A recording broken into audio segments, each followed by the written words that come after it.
Let's get in the week. It's a berm, it's a berm. Next on Python Hunters. Nate! Burmese pythons have invaded the Everglades. They're a problem, and there's more and more of them. And to find out how they got here, the python hunters get up close and personal. More snakes than I've ever seen. They're spreading out because there's too many in one area, so now we're seeing them around people's homes here. Don't let him go to the water. Oh, scary start to the musk. That's spewing all over the place. He's a testing wider. Nice try, little buddy. Burmese pythons have invaded Florida. To eradicate them, the state's issued 15 special permits to snake experts. And these men got permits numbers 1, 2, and 3. Biologist Sean Heflick has been chasing, studying, and breeding reptiles his entire life. I've never been afraid of snakes. Exotic reptile breeder and cop, Greg Graziani, knows his pythons inside and out. I got my first Burmese python when I was 12 years old. Python breeding pro Michael Cole has sold his designer color mutations for as much as $25,000. I've learned about reptiles the hard way. I didn't go to school for it. It was a passion. Now, these snake breeders are defending the Everglades.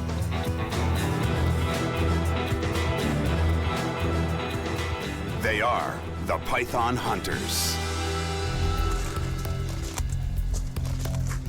Yeah, people think when you say island that it's a nice cleared out space that you can maneuver in. I don't think they really catch the grasp of these tree islands out here. Oh, well, they're thinking palm tree, margarita. I'm thinking palm trees and margaritas, but I'm not finding it.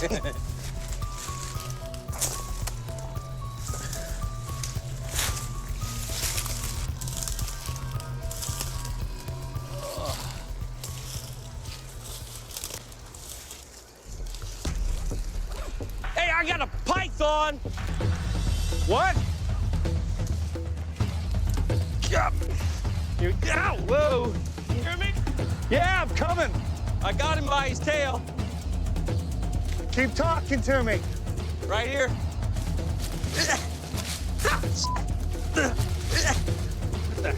What's the quickest way to you? He is Where you hot. at? Keep He is talking. not happy. Here, Keep talking to me. right here. Oh, there he is. I told you that I was kidding. Look in his eye. Watch. He's a testicle wider. Yeah. Came across that thing and it bolted, just trying to get away. And I laid my hands on it, and when it realized it couldn't get away, came back at me trying to defend itself, and got a little too close for comfort. Nice try, little buddy. His teardrop comes up over his eye. Yeah, that's strange. That's real strange. I mean, his right side is normal, no pigmentation.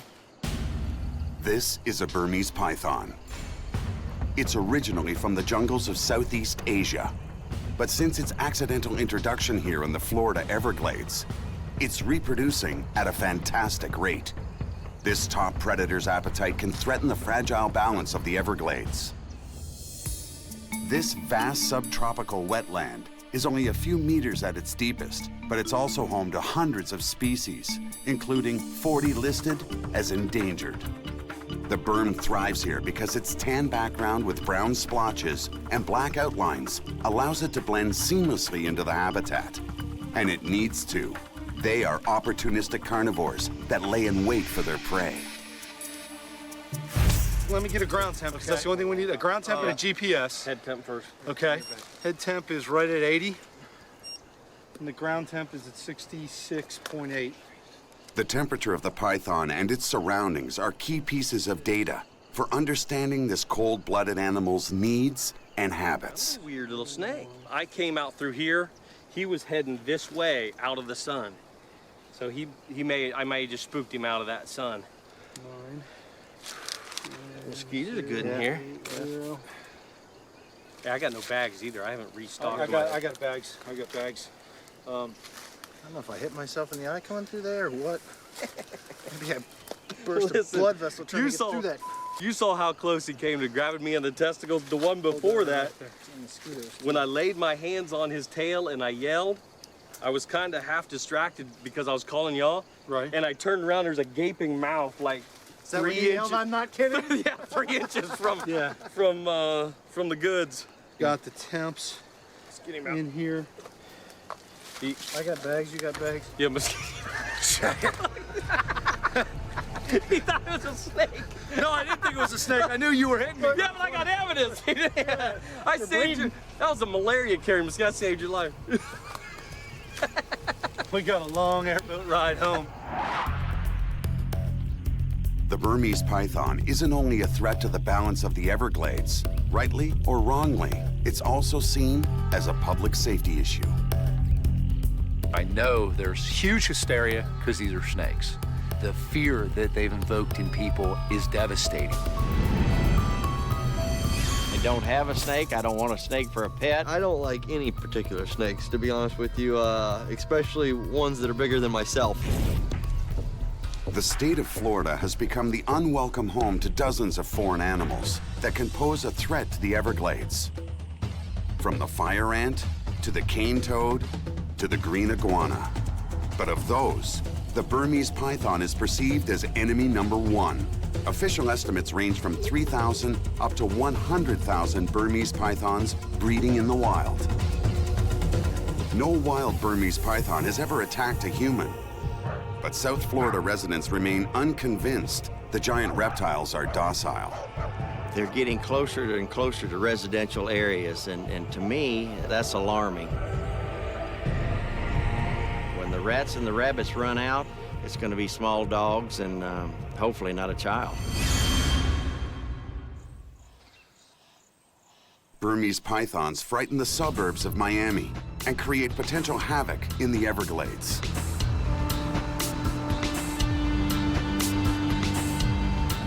Some blame irresponsible pet owners for releasing these snakes and creating both the problem in the city and the python explosion in the Everglades. The search is on to discover the truth. A snake is best studied if it's captured alive, and the best way to do that is to capture them by hand.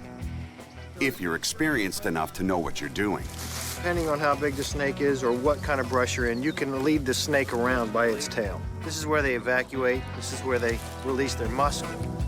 That's a snake's other defensive weapon, a highly odorous cocktail of musk, urine, and feces. It is not fast enough to get back and get a hold of my feet, my legs. If it bit my shoe, big deal. I've got boots on. Get down, you can literally just hang onto the tail. You watch it where it's looking, and you get it behind the head. Once you've got control of those two spots, you don't get bit and you don't get musked on. That's the way I catch a snake. That may be how he catches a snake for a demonstration, but Michael hasn't caught a snake in the wild this hunting season. He's determined to change that, and soon. Here's a few things that we keep in the bag when we go out hunting. The one thing we definitely need are snake bags. Whenever we capture a snake, we gotta have something to put it in. So we keep plenty of these, multiple different sizes in here for different size snakes. Every time we capture a snake, we like to get a ground temperature, also a body temperature on the snake. This is an infrared temp gun, so we can go ahead and shoot the snake and get the temps for those measurements. We obviously have to get a measurement on the animal, so we keep a soft measuring tape so that we can get that. This is probably one of the most impressive things everybody sees. This is not what we use to euthanize snakes. This is actually to help get through a lot of the thick woods and things like that. This is a snake hook, and this is a collapsible hook that we can pack in the bag here. But we use this anytime we come across something venomous. We can use it to manipulate the animal. Mike, you got anything in your bag that I'm not carrying here that you need to show us? Well, I used to carry exactly the same stuff as you guys, you and Sean. We've been traipsing out here for weeks and weeks and weeks, and every time we go out, we all have the same stuff in our backpacks. So I thought, make mine a little bit lighter. I don't carry anything in mine.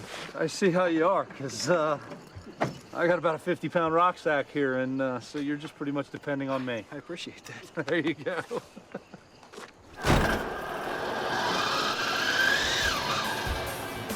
Smooth as silk.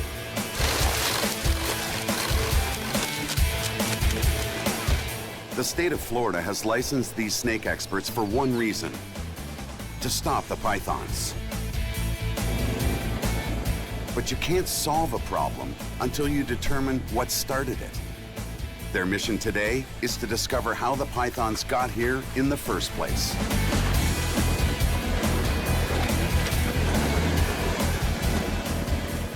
No one knows. My colleagues, the biologists, and the local media and the politicians, we don't have any idea what's really, truly going on in the environment. Surprisingly, little is known about Burmese pythons in the wild. Theories on how they may impact the Everglades are educated guesses at best. Every python they catch provides much-needed data. Bright day, sunny. The hunters start at a site where pythons have been recently reported. They first check in with the dispatcher at the Florida Wildlife Commission. This is Michael Cole, python hunter. Yes. Yes, we're gonna do a hunt this morning. Permits number 1, 2, and 3. Thank you. Bright day, sunny. It's a good day. I think we'll do well today. Spot temperature readings indicate the rocks are warm enough to attract basking snakes. 106.8, that is insane. When hunting for cold-blooded animals, temperature readings are key. Burmese pythons need to use the sun to control their body heat.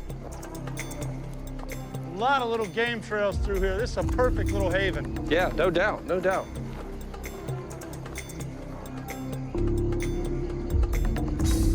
Guys, I got a bar.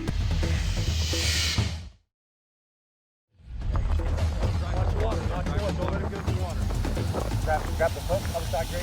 Hang on, let's get her away from the water. She's not happy. Oh, she already started to musk. She get you? Yeah, a little bit. There we go. All right. Well, that's a good-looking snake. That is beautiful. It is nice. This is this is a typical wild caught specimen. A little thin. Yeah, this is the size we're finding. This is the average size. Yeah. I mean, we come across, the 14-footers, maybe a little every once in a while. But what do you think? You guys want to take guesses on this? I'm saying 9.5. I got 10-2. Got her? Let me grab. We had to get your bag, get some measurements, GPS, all that fun stuff. Yeah, this was a good day for this. The goal of all this hunting is to collect data. There you go. The snake's size, 98, she's 98, total length. GPS coordinates of its location, 0.52480. its temperature, 74.4. its general health. Every piece of data is a clue in understanding how the pythons live out here. We need to find out what these animals are eating, where they're at, how big are they, how quickly are they reproducing. He's about to get musked Michael, on. Look Michael, down. a little closer to your face. I can't get it in this thing. This snake is going back to their state-licensed reptile facility. Hang on, what is... Captured Burmese pythons are either humanely euthanized or kept for further study. I'm not sure if we can ever eradicate them without an act of God. I'm not sure that we can't, but we need to find out. Get another one. One down. But the big question is, just how did thousands of Burmese pythons get in the Everglades in the first place? Well, There are two theories. here's Miami. The first is that in 1992, Hurricane Andrew wiped out a reptile storage facility, injecting hundreds of Burmese hatchlings into the Everglades. We know that there's at least one facility that was present during the hurricane. Yeah, and that was right here. And we're talking about 900 plus Burmese pythons, none of which were recovered. Yeah, well, they were babies. I know, being out there, that a baby Burmese python, 17 to 24 inches, everything eats them. Everything. However, as babies, they can find cover easier than large animals. It's been almost 20 years since Hurricane Andrew. Plenty of time for the pythons to breed out of control. We're talking about, in a hurricane setting, the area was flattened. And we're talking about an animal that has evolved in a geographic location where monsoons are commonplace. Yeah. probability doesn't have any logic to it. In the wild, Burmese pythons can lay a clutch of 30 to 40 eggs every reproductive year. Even if 95% of the python hatchlings died, there would still be enough to worry about. If 1 or 2 animals makes it per clutch, that's 27 to roughly 60 animals that survived in one location. That's not a bad insertion value. The second theory behind their proliferation is pet release. Florida City Homestead area is just full of reptile people. Dealers, keepers, eccentrics with lots of exotics. But we need to go out there and we need to find out.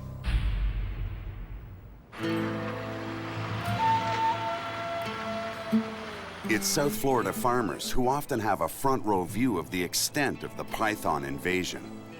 I wonder if that bird realizes the danger it's in. That'd be a tasty morsel for a python. The farm of Larry Dunnigan and his son Mark borders Everglades National Park. Squash and pole beans grow here a few months a year. The rest of the time, the fields are home to rats and rabbits. And it's only a few kilometers from the epicenter of the python explosion. The snakes, that's where they go for dinner. In August, we start preparing the land for fall plantings. The telephone calls and the radio conversations came in that, boss, there's lots of snakes out here. More snakes than I've ever seen. We ran over 2 or 3 the year before, but never this number of snakes. All through the day, they kept calling us, telling us, you know, here's another one and another one and another one. And one day we ran over 11 the first day, 9 the second, and 3 the third. But believe it or not, you would think it would cut them into 12-inch sections. It doesn't. It doesn't. They're tough. They're tough. Larry only started seeing the pythons after Hurricane Andrew changed Florida forever.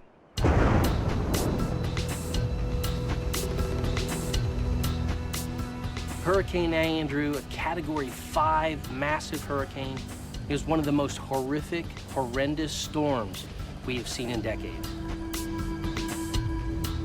Swept right across South Florida and literally decimated and flattened anything and everything that was in its path. One of the things that was in its path was at least one breeding facility and wholesaler that contained hundreds of Burmese pythons. This was used as a reptile warehouse back in 1992, just prior to Hurricane Andrew. Lieutenant Pat Reynolds is the Florida Fish and Wildlife officer who inspected that python facility just weeks before the storm. As you can see, the flimsy nature of the plastic coated roof, the wind's blowing it. Inside this plastic warehouse of reptiles are these snakes stacked like this just prior to Hurricane Andrew. And when Hurricane Andrew came and took everybody by surprise, we had no idea this storm was going to come and get us or what magnitude it was going to be. These guys didn't even think about removing what they had in here. So what they found out when they came back, nothing was left. Not a pipe structure. Obviously, all this plastic blew off. 200-mile-an-hour winds just shredded that stuff. These things are all stacked. The wind comes and just throws them like frisbees out into the Everglades. Lucky for the pythons that they landed in a subtropical climate with a lot of food, plenty of water, just a great all-around ecosystem and habitat for those pythons to survive. You know, of course, they're going to get picked off by predators. Parasites might get some. But what's the chances out of thousands of animals that something might survive? I think it was pretty good. It was a perfect storm for these pythons. But while Lieutenant Reynolds remembers getting calls about a lot of exotic escapees in people's homes, the pythons were mysteriously absent. Now remember getting together with the nuisance animal trapper and saying, when are we going to see the snakes? Where will they show up? We never found any. We never got a call. We got together and shook our heads. We just couldn't believe it. around year 2000 or so, we started seeing pythons turn up in the Everglades National Park. And we said, could it be? That's a good possibility. It would have taken many years for some of these animals to get up to breeding size and to get enough of them around. And then all of a sudden, they're spreading out because there's too many in one area and they have to spread out in different directions. So now we're seeing them in the urbanized areas around people's homes here.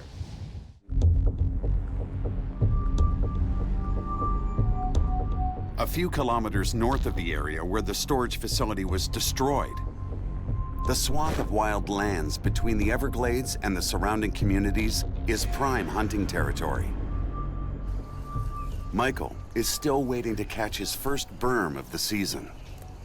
And there's rats everywhere. That's about 6 I've jumped up already. Find me one of the gutted python. Then we're talking. I think I pretty much have to, don't I? Yeah. No pressure, Michael, no No pressure. pressure, no pressure. Sean and I are very competitive. Right now, he holds the number for the most captures. I hold the number for the largest capture. You know, and we argue which one holds more weight. And these three guys all want to be the first on any snake they see. I mean, no pressure.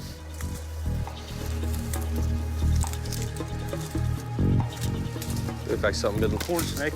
Yeah? You got him? Big one. You lost Barely him? got him, yeah. He's under this rock, though. Hey, wait, I can get him right here. Get him? He's pretty deep. Got a couple of rats in here already. He doesn't know we have a snake, does he? No. Can you see that, Greg? Has he got a hole under there? Yeah. Oh, here he Here comes. it comes. What do you got? There we go. Hey, little buddy. Oh, wow. Yeah. Good teamwork, man. All right. It's a small corn snake, a non-venomous native species. Adults can reach from 0.6 to almost 2 meters in length. Actually, I think he's probably due for a shed. He's, Getting ready to go in? yeah, he's kind of dark. And He's big for all the other ones I've seen Yeah? around here. This animal here has really thick black bands. Yeah. I mean, usually that's just one scale, and you got like a scale and a half there. He's warm enough to be on the move today. Tempt that rock, I'll bet it's over 80 degrees already. 84.9. Yep. That's your high-tech data collection instrument. This works, man. I'm still old school. Listen, you can't get the cop out of him. Look, he's got. That's right. Press hard, 5 copies. But as the hunter who hasn't caught a python yet this season, it's Michael Cole who gets squeezed the most. Why don't you go down that way, because I'm going to turn him loose here, and I don't want you screaming snake when he crawls up. Sean and I have kind of been looking at him as the unlucky rabbit's foot at this point, and hopefully that'll change, especially for Michael's sake. But you know, though, every python we've found has been heralded by an indigenous snake first. Yep. So, Yep. we're on the right track. This is nice, there's a little shelf. You know, Michael, I don't know, you know, he's a squirrely kind of dude. He could just pull it out in the end, but right now he's playing out of a hole, so we'll see. Make sure you keep looking for sunny spots, because that's where they're going to be. Yeah, no, there's lots of little patches of sun. As long as I can get through here, I'll get it. Good luck. There is no background of chasing Burmese pythons around the Everglades. We can't go back and read a book about how it was done in the 1950s because they weren't here in the 1950s. So we're making it up as we go along. Hopefully we'll keep moving forward and we'll keep catching snakes till they're all gone. Guys, you got that untied? What's that? It's tied up. FWC just called. They've got a python in a dumpster. We need to go get it for them. The hunters are on call anytime someone finds a large exotic reptile. The boa constrictor certainly qualifies.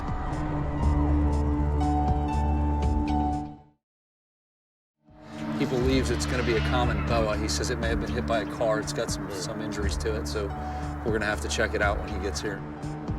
The Florida wildlife officer was called in when a snake was spotted in an industrial park. It's a common boa, and it was in one of the Dipsy dumpsters. Right. So he didn't fight or create any problems and stuff. Yeah. So it's not a horrible monster? Not like a typical python, a little bit more aggressive, I have to admit. You know, sometimes when we get called out to capture a loose python, sometimes it's in an urban setting very close to where the wild population is. As soon as we get our hands on that animal, we can tell whether it was an escape/release or a wild animal. Those wild animals, as soon as you put your hands on them, they try and defend themselves. They strike, they bite. The captive animals, you can pick them right up and normally put them in whatever container you need. Actually looks like he's been chewed on a little bit. But this actually went to the spine. You can actually see vertebral column. Yeah. Wow. This abandoned pet has none of the skills needed to survive in the outside world. Its injuries will probably prove fatal. I mean, these really are spectacular animals. And, you know, it's disappointing to see one in this condition. Yeah. Are they from believed to be a wild population or some captive animals that were let loose, or what do you think? We believe that it's captive animals that have been let loose. at this Okay. particular- The hunters have found that released pet snakes discovered in urban areas seem to be more often victims than dangerous wild predators. You guys got all the, you know what? Let's do this night hunt.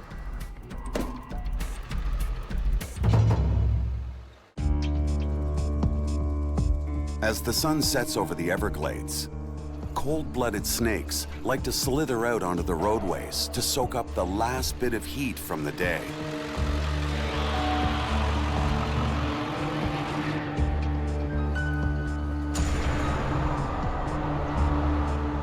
So this quiet, warm road near the Everglades should be an ideal place for the hunters to find pythons. Snake! Where? There it is. There it is. Get it. What? You got him? Oh yeah. Look at that. Nice banded water snake. Look at that pretty little animal. Look at that. Is he getting ready to musk you? Yeah, a little bit. Awesome little animal. Look at that tongue action. He's not bad. Just lights off here. He's healthy. Look at that belly Nice color. coloration on the belly there with the reddish-brown checkers. Nice banded pattern. People mistake this animal for the Florida water moccasin or cottonmouth. And you know, the juvenile cottonmouths have a banding pattern like this. But if you know your snakes, these things look nothing like a cottonmouth. The head is a lot smaller, no brow ridge.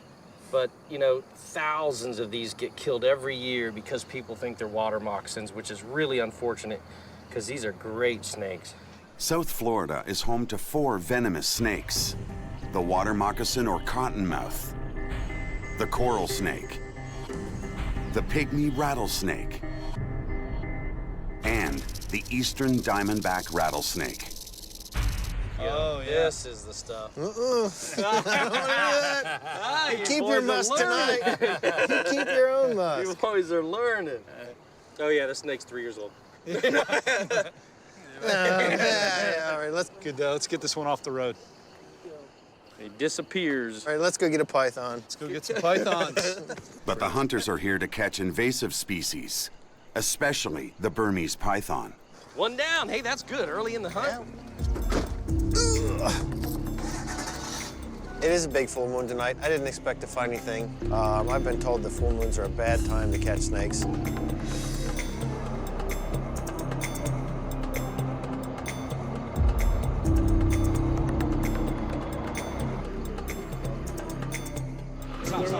Snake. Where? No, to the right. Let's get in the wheat. What do you got? Nah, went in. Get in there. Get in there. It's a berm. Yeah. No, he's not huge, but it's a berm. They're moving. Driving, lights are bobbling around, and I wasn't sure it was a snake. I saw a break in this white line along the road. You know, wasn't positive until the break in the white line disappeared, and then I knew we had a snake. The ones that we're finding in the Everglades, 2 things happen when you come across them. They run, and we try to catch them, or they stand their ground and they bite. And when they do, it hurts. This is a magnificent representation of one of these smaller Burmese pythons. What happened to calm, Snake Whisperer? As soon as she realized that was warm, That was a defensive bite. totally defensive. And she's real nervous right now. This animal is not aggressive, it's defensive at this point. This animal is trying to get away from the situation that it's in. Oh, yeah. The typical adult size of berms in the Everglades is 3 meters for males, 4 meters plus for females. We get this tape measure right here at exactly 54 inches. This snake is just half that size. I'll say he's warm, but he's been around your hand. Look at that, look at that. He's like so close. Yeah. So close. So close, wants a piece of you. Come on, little girl. It's all right, girl. She's gonna take advantage, look at isn't she? So you got 2 rows on the outside and the top, 2 rows in the middle, and then 2 on the lower jaws. These have approximately 100 teeth inside this mouth, and they're all needle sharp. And it's all covered by this flesh, real soft flesh that pulls back. And when that animal sinks those teeth in, those teeth are curved backwards so that nothing can get out of its mouth. That's what they do. They're opportunistic. They sink their teeth into that prey item, and they hang on to it. That's leverage. Then they wrap the coils around it, and they suffocate their prey. But she's got heat-sensing pits all around the upper lip. And when she senses that body heat, she can tell this is another animal. They say that man has never invented anything. They have always taken from the natural world. And this is a prime example. Same temperature gun we just used to capture the temperature on the road, on the ground, and on her head to see what the differential was.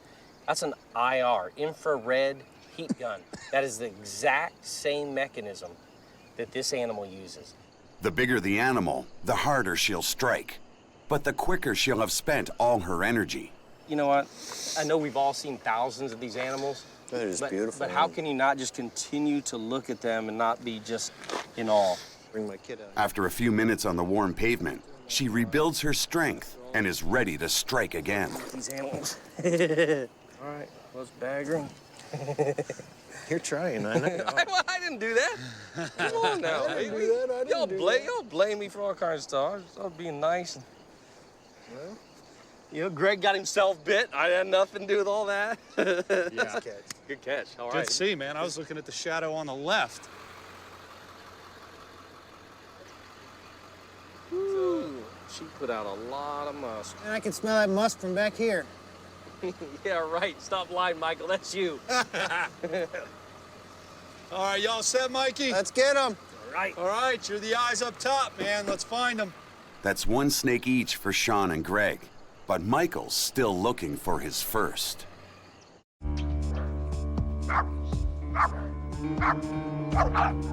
Many people still believe that all wild pythons are either escaped or released pets. Pets like Sean's 4.5-meter berm. He just keeps coming. He is a gentle giant, without a doubt. He looks impressive and he looks like he could put a hurting on you, but aggressive, not at all, not at all. I got my first Burmese python from a lady I met.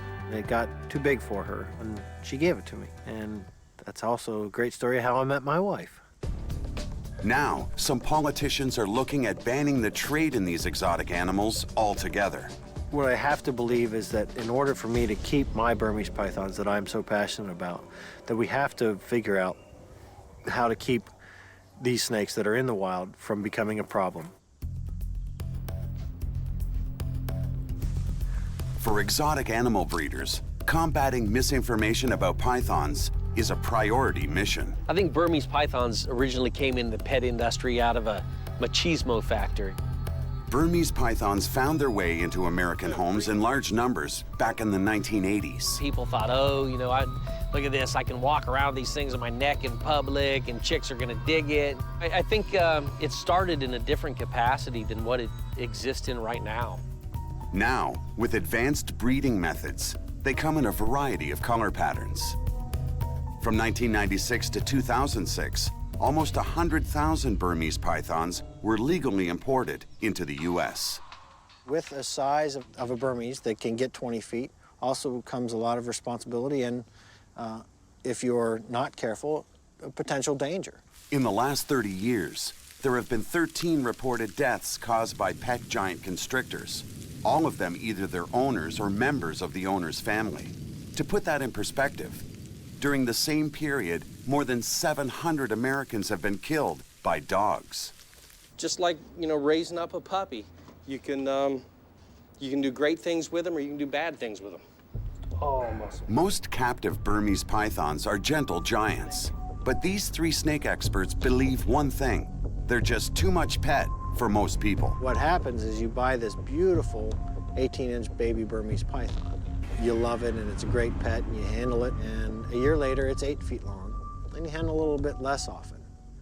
and a year later it's 12 feet long and you handle it hardly at all. And eventually it becomes an animal that costs you money and you're not enjoying it, so you're gonna try to find another home for it or a zoo. Or release it into the wild, as many believe pet owners have already done. That's why the python hunters are working to round them up before they destroy some of the Everglades' indigenous and endangered species. But Greg and Sean are taking a break from the marshes to conduct some python intel. It's Amnesty Day at the Miami Zoo. If there's one place to size up a pet release problem, it's here. That's a nicer animal right there. All pet Burmese pythons in Florida have to be registered with the state at the cost of an annual fee. On Amnesty Day, owners of pythons or other exotic animals can surrender their pets, no questions asked. It's one of Florida's ways of keeping these species out of the wild. What we typically see in these amnesty days is that people just intermittently arrive with snakes, sometimes giant constrictors, Burmese pythons, retics. As they pour in, they'll register them in with FWC, and then, we'll take a look at them and see what we got. It's not long before a snake arrives that proves how large and how quickly a python can grow. They sell it to you, it's only about this big. And you feed them, you take care of them, and it grows and grows and grows. It's about that big around. And we got a Chihuahua who's about this big around. So not a good idea. Yeah. They're awesome animals. Even though I love the Burmese python, for one individual, they can't be too much of a snake. We didn't have the room for him in the house we're in. It's an apartment. We have like 5 people living in it, and it was getting too crowded, and they were getting big. We're just securing this is a large albino patternless Burmese python. The hunters note that of the 9 Burmese pythons turned over today, all but 1 are unusual colors. This raises an important question. Why aren't the designer pythons, why aren't these color mutations represented in this wild population? I don't think we've found one. After investigating both the pythons found in the wild and those found in the suburbs, the hunters believe there are 2 different explanations for how they got here. The snakes that we're finding are mean, they're nasty, they're wild type. It's not lending itself to a whole lot of credibility that pet owners are releasing their pets. Those random animals causing all the hysteria in the urban areas are likely pet releases and escapees. Look at the Amnesty Day. What are we getting? We're getting albinos, we're getting green patternless albinos. The animals that are escaping in suburbia with all of the human activity and all of the malice in general, against snakes, right. The snakes don't make it out. People don't like them, so when snakes come across people, snakes get killed. The other reason for their spreading can be linked back to the reptile storage facility hit by Hurricane Andrew in 1992. It sent almost 1,000 hatchlings into the Everglades. Remote area, plenty of time, plenty of food, kind of like a slam dunk. A genetic study of the animals in the Everglades shows they're closely related.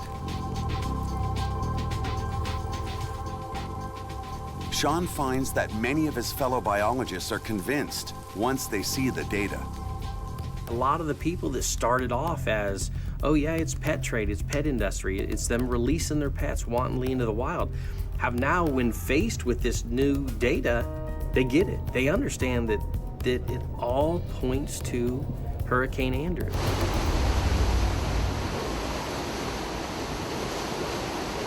We still need to get rid of the snakes. They don't belong there. I don't think anybody argues that. For some, like farmer Larry Dunnigan, it can't happen fast enough. We're all in the same predicament with the pythons. They're a problem, and there's more and more of them. They are prolific, and we're seeing more and more of them every year. Larry's workers crunched a record number of the giant snakes this season. We're not used to snakes. We're afraid of snakes. They didn't know what they were. They knew it was strange to have that many, but there wasn't nothing they could do. They ran over them. But see, a python could easily hide out here. They kind of, in my terms, give me the willies.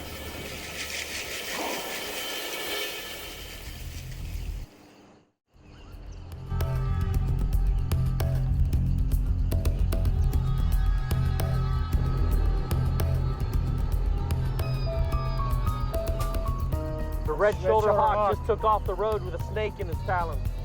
Now, it's time for the hunters to use the knowledge they've gained to help them find the Burmese pythons. Colored underbelly, too. That's a good-sized snake. That could be a baby Burmese python. Shoulder hawk. As they watch the food chain in the wild firsthand, they're able to separate fact from myth. Look at that. The red-shouldered hawks, the ospreys, they're feeding on these baby Burmese pythons. That's just free food. The hunters say that it's a media myth that pythons have no natural predators. I've heard it said over and over again on the news. No Burmese natural pythons predators. have no natural predators. Yeah, So okay. How do you explain that? Well, that's because the individuals saying that don't know what they're talking about. They don't know anything about Burmese pythons, and they know very little about these ecosystems, these habitats, and how the whole predatory prey system works out here. I have problems with authority. Always have. You know, I don't think I'm going to change. And I think my biggest issue comes from people that don't know what they're talking about. The birds. Huh? What about the birds? It's been up there. They know the Everglades are full of dangers for Burmese pythons and python hunters. The alligators that are out there, the crocodiles that are out there, the Burmese pythons that are out there. I know we've got, you know, black bears, we've got hogs, we've got Florida panthers. But there's a lot of people that probably say, I don't want to run into that. I hope we don't find a panther. I'm a little bit intimidated by that creature. Absolutely.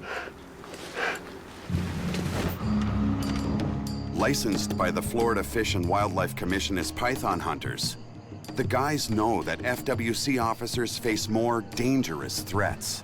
Hey guys, we're gonna check out this memorial here. Gotcha. This monument honors 2 officers killed in the line of duty. People come and go, you know, wow, now you're dealing with crocodiles and venomous snakes and large constrictors. Isn't that more dangerous than law enforcement? And no, people are more dangerous.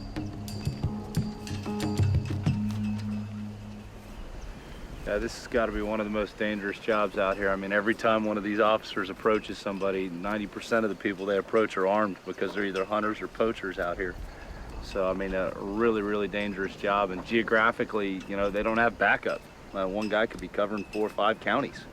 I respect the heck out of them. Not a job I'd ever want. Go. Let's go catch some snakes. Yeah, let's lend a hand, see what we can do. The hunt for the Burmese python continues.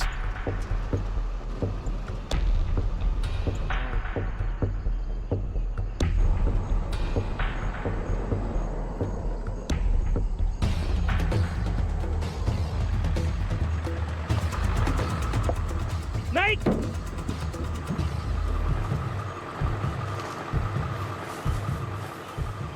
Wow, that's a good find, man. Gorgeous. That is awesome. Look, this is a Brooks. That is the prettiest Brooks I've ever seen.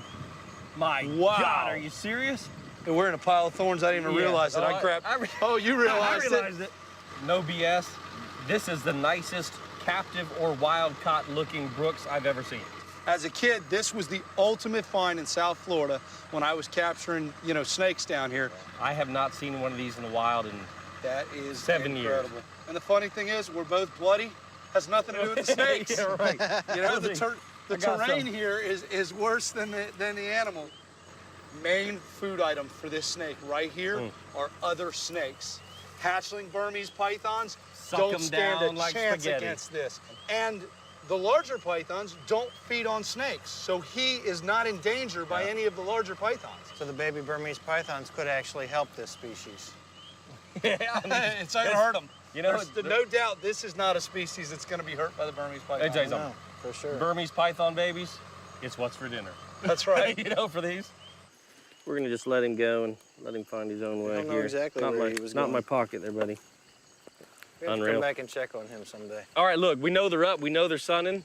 They gotta be pythons out here. Let's get some pythons.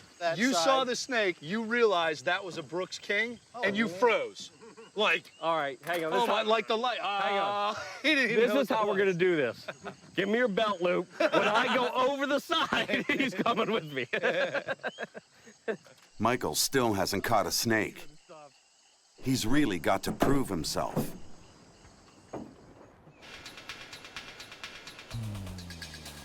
The wildlands around the edge of the Everglades are not only ideal Burmese python habitat, but the many trails make it more efficient for python hunters. There's another game trail over here. Which means Michael really needs to find a snake. If you don't find one soon, we have to come up with a sacrifice to the snake gods. And I mean, you know, it makes the decision pretty easy. I got a sharp knife too, buddy. Just stay back.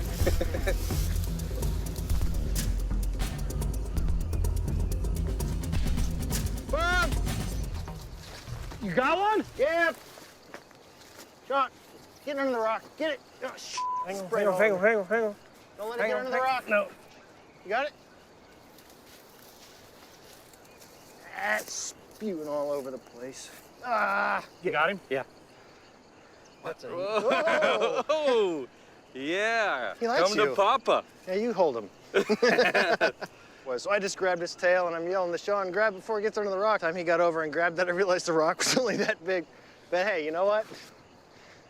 I won't be quite as excited next time, but this one was good. That is a great snake. Let's get him us out, let's get him out up in the on open somewhere. Out of this hole here so we can get all our measurements and everything on this guy. This animal's healthy. It's another wild python with natural colors. Further confirmation that they're not finding specially bred Burms in the wild with albino or other color mutations. Look at it. This animal's strong. You know, he's fighting. He's not listless. No, he Good- found a good place good to hide tongue in that action. cold weather. Nice muscle tone. Guys, let's get a quick temp on this guy before we handle him too much. All right. See where we're at here. Shoot that. 78.1, max read. He's reading about the same as the ground. Hey, I went first last time. Let's guesses, length. 6'8". Okay, you're saying 6'8". I'm saying 7'2". 7'2.5". Isn't that how that works, right?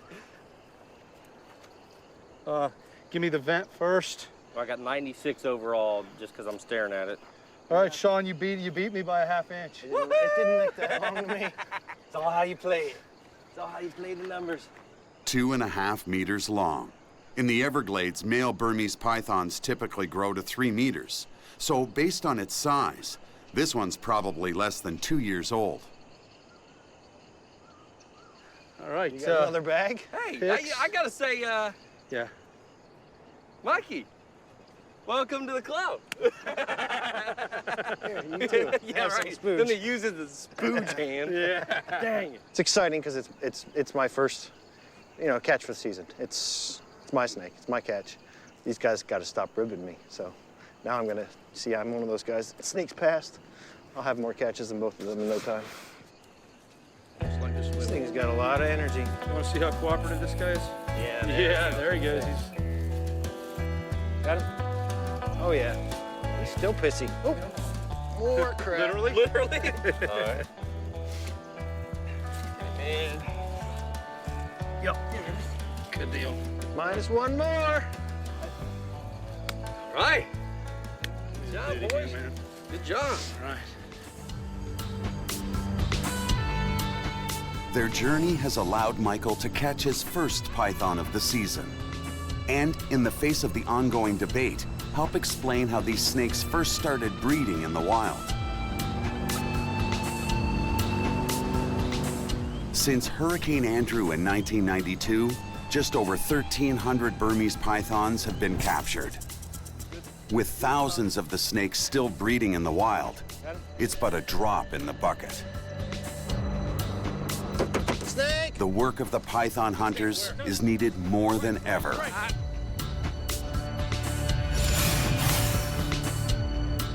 So while a few escaped python pets will continue to harass the suburbs, there's no doubt that a serious problem in the wild remains, threatening the many endangered species in the Everglades.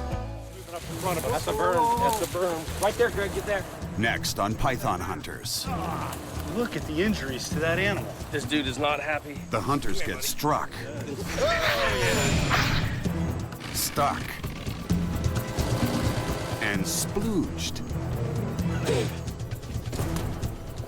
Trying to uncover how a once-in-a-lifetime weather event This is not looking good for the berm. could impact the python population in the Everglades. Something was eating it alive. Burmese pythons have invaded Florida. To eradicate them, the state's issued 15 special permits to snake experts. And these men got permits 1, 2, and 3. Biologist Sean Heflick has been chasing, studying, and breeding reptiles his entire life. I've never been afraid of snakes. Exotic reptile breeder and cop Greg Graziani knows his pythons inside and out. I got my first Burmese python when I was 12 years old. Python breeding pro Michael Cole has sold his designer color mutations for as much as $25,000. I've learned about reptiles the hard way. I didn't go to school for it. It was a passion. Now, these snake breeders are defending the Everglades.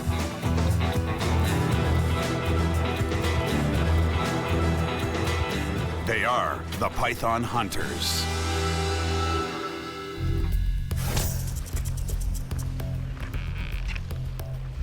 Recently, reports of python sightings have fallen off sharply. The hunters are investigating why. Hey guys, I got it berm. Bad shape. Oh man, something's been eating him. He's alive. Oh, he's very much alive. Look at that. Ah, look at the injuries to that animal. Oh my, watch. You got it? Something literally ate this while it was alive. While it was alive, couldn't get away. Wow. Dude, when I looked down, I thought it was a dead berm. Because all I saw was this portion of the tail. I don't know, it's been chewed on hard. I mean, big time, almost down to the bone. This animal had some spunk to it. Yeah, and no, look when how I much grabbed it, it damage- took look how off. tough these things This are. is actually truly horrific. It is, but scientifically very, very interesting. I think this is an incredible find because we are doing research. This isn't about just catching them and removing them. We need to study them. We need to find out what they're doing. Nature does funny things, as you just saw. This python could have fallen victim to one of the Everglades' most notorious scavengers. Is this animal bite, Sean? If you look at the beaks on vultures, they're tough. I mean, they are designed to rip flesh. See this? Boom. That's boom, a mouth. Yeah, boom. Boom. that's chunks taken You out. know, just chunks after chunks. I will lay money that when this thing was cold in a catatonic state almost, Something was picking it. something just came up and was eating it alive. I want to measure the width and the length of the injuries Yeah. and placements. He's all messed up. I'll be honest with you. I'd like to actually set him up and see how well this animal would survive. With all those scars? Yeah. An animal to sustain that kind of wound and survive is amazing. Head temp is 80.8. It's been laying there for the last 15 minutes, warming up, catching the sun rays, and now it's got enough energy to try to get away again. Look at that. It's ready to go. You gotta get it. You gotta bag it up. You know, with the severity of those wounds and the fact that there was no necrosis and it had already started to heal itself, that's a good indicator that these animals are resilient. You know, there's a lot that either the environment or man can dish out to them and they can survive it. One more gone from the Everglades.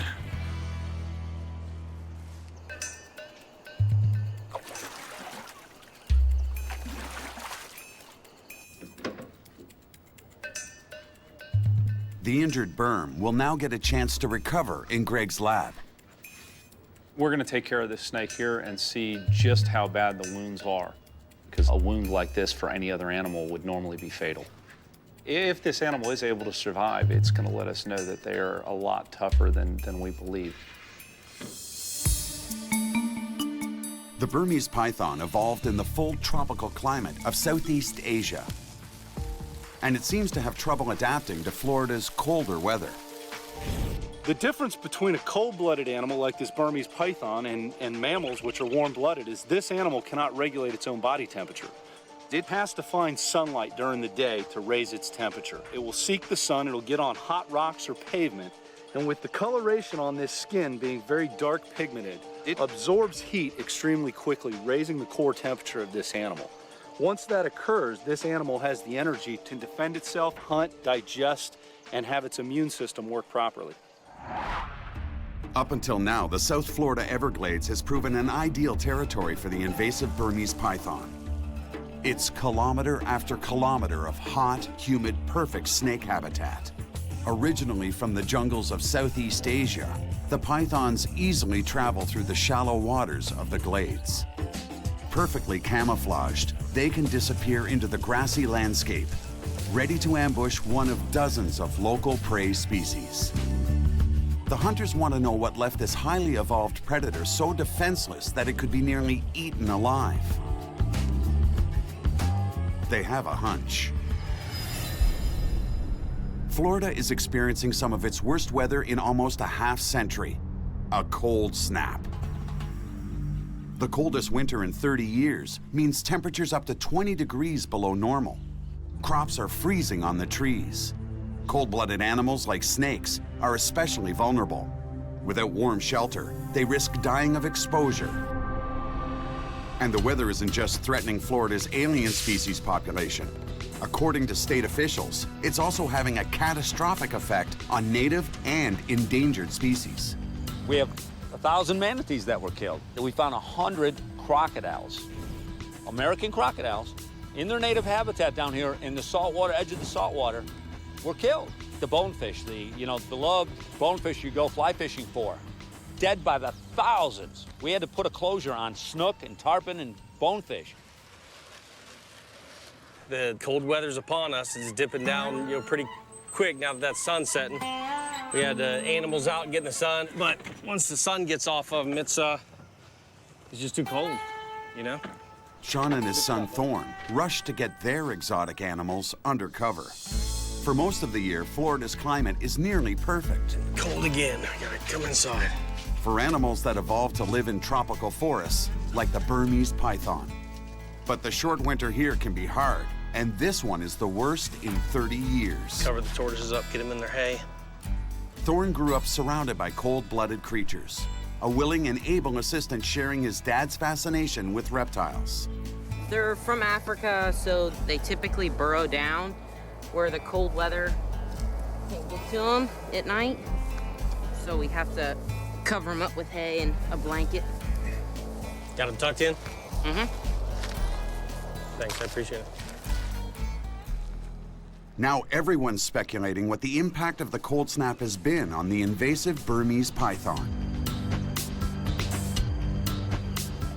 They don't belong here. They're outside of their range, and the cold will kill them. It's going to be very interesting to find out how the wild population does. If I had to, make an educated guess, I'd say that they're gonna lose some snakes, and the ones that do survive, it's gonna put them in a bad way. The hunters want to find out how badly the pythons have been hit by the cold. They also want to test a controversial theory on Burmese python spread. A report from the U.S. Geological Survey suggests that these invaders could spread from South Florida across a third of the U.S. The hunters want to know if the cold can stop their spread. For if the pythons can't survive this, then there's little chance of them surviving further north.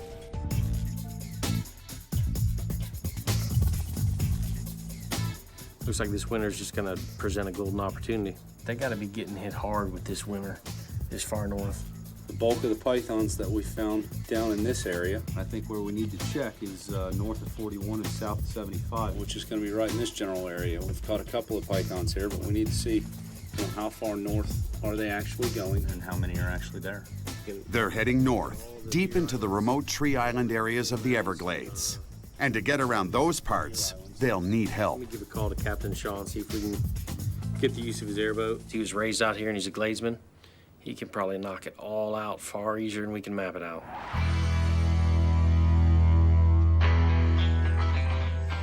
For the guys, hunting in the ever-changing Everglades can be an adventure in navigation. So when they need a gladesman, they call on Captain Sean Myman. Gladesman's a person that has a desire and a strong love for the Everglades. There's no secret handshake. It's just a more of a comfort level. You spend enough time out here and it really becomes a part of you. You know, I couldn't imagine life without it.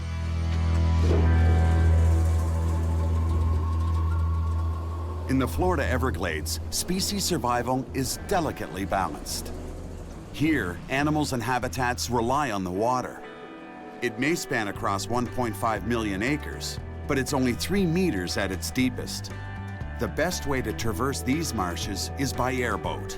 This flat-bottomed watercraft with a powerful engine is designed to skim the shallow waters. The hunters sit up high with a clear view of any wildlife. And when they spot it, this vessel can turn on a dime. Captain Sean delivers the hunters to a remote tree island area where few people ever tread. The hunters believe it'll have the ideal conditions for pythons.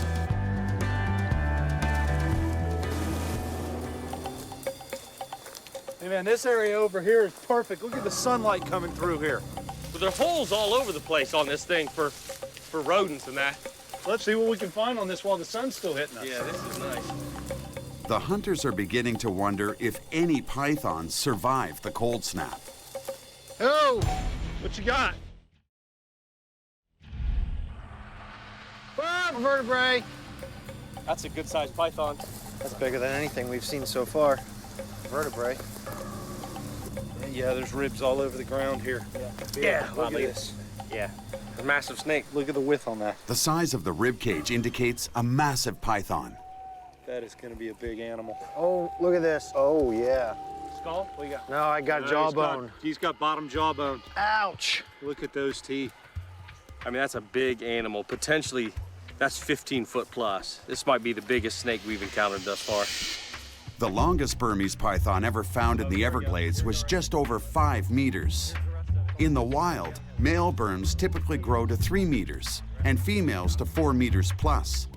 This one was probably as large as they get, but even at that size, something was able to defeat this giant snake. Ribs everywhere. Some of them busted.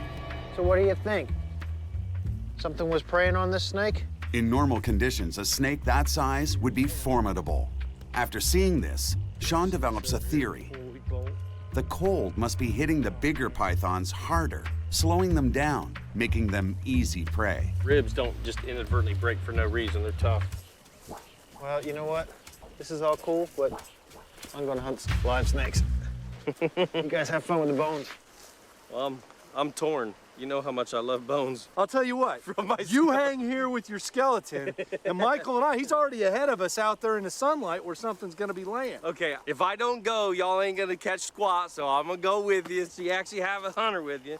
All right, Slowpoke, you ready? Oh! More pythons.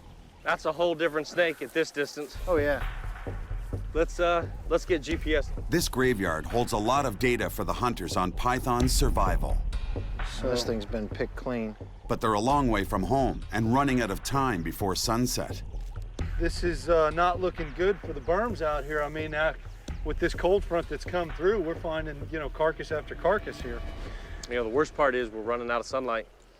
Yeah, well, I'm hurrying here, man. You know, if you can't keep up, we're gonna have to get a better secretary. Yeah, well.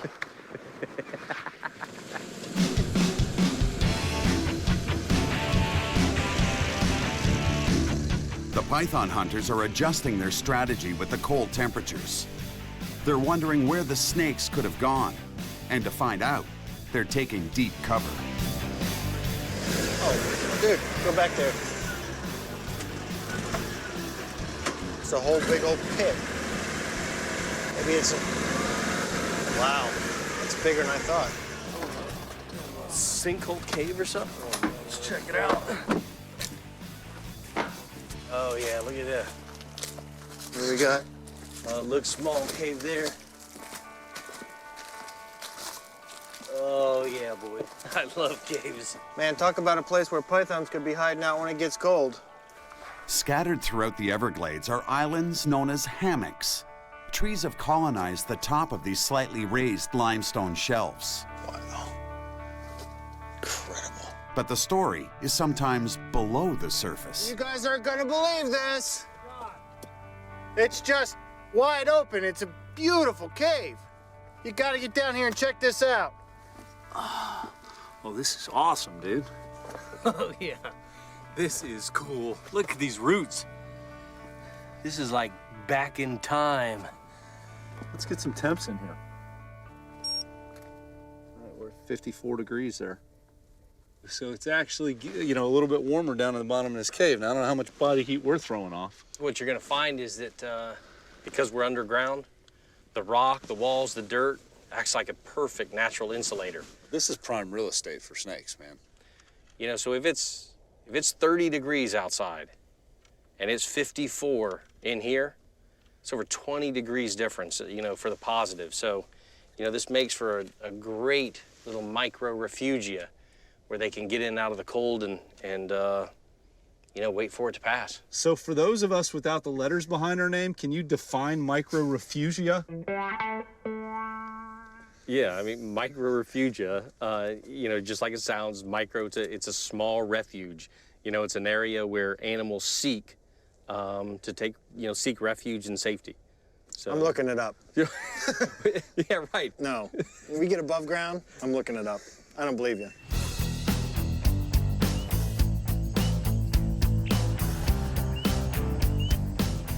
The hunters know the pythons are out here, seeking heat during this cold snap. But they just can't seem to find them. They head out to the warm, rural roads, hoping their luck will improve. Oh, wait, snake! Where? Back.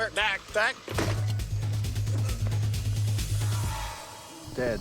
Came across the snake, thought it was alive, it was dead. It was kind of one of those, well, let's get, you know, the information anyway. It's a berm. Yeah. Damn it, this is a good sized berm, too. That thing's been thumped and rolled on this road. With the cold, it appears the animal's trying to find as much heat as possible on the roadway. That's 10 feet, 2.5 inches. That's a good sized animal. Yeah, look how skinny it is. What you got, Tim? 69.9. 69.9? Yeah. This has been dead for a while. Yeah. And the ground, 69.1. That's more than 6 degrees below normal for a berm. Like all reptiles, pythons can't thermoregulate the way mammals do, so their environment determines their temperature. Oh, look at that. This snake was sick. We open up the mouth and we realize that it does appear to have some mucosis in there mixed with some blood due to the cold weather causing the respiratory infection in it. Look at that. You know what? It looks like that stuff's been coming out of its epiglottis as well. That animal's sick from the cold. And then it kind of turned comical on us because as we're getting measurements and everything, Sean says to Michael, you know, why don't you get a sex on it? Male, female, what we got? Typically in a live snake, you might get a little, you know, a little musk, but, you know, you get the hemipedal inversion, and that's that. You can tell if it's a male or female, and you go on your way. I've never sexed a dead snake before. When I squeezed it, went. The musk gland just squirts right in his face. The odor coming out of that was horrific. I'm laughing hysterically and gagging at the same time. Hey, the best part is he did it to himself. He just squirted me in the face. Don't do it. I thought he was gonna blow chunks. And he'd go,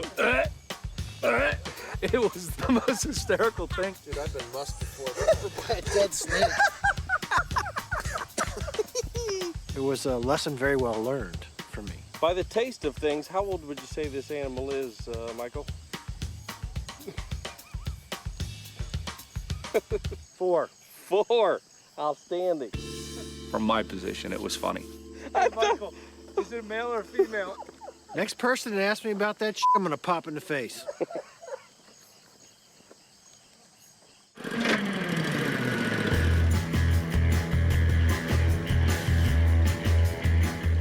After being splooged, Michael leaves to get the stench off his face and clothes.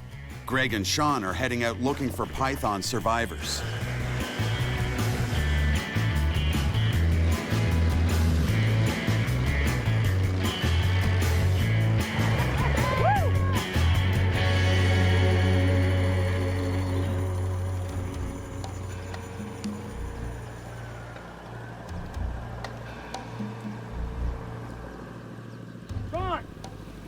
What? Real. Man, don't let him ditch in that water. He looks a little. Whoa. No, this thing is pitiful. This thing is not moving. He has absolutely no power. I mean, look at this. He is dehydrated. I've never seen a snake this skinny. Look at the pelvic girdle right here is sticking out on this animal. It looks like he's been mushed by a car. He is so flat. Look at this, Greg. He's like laterally compressed. He's so skinny. He's got no muscle tone. He's in bad shape. Let's see if we got any upper respiratory going on here.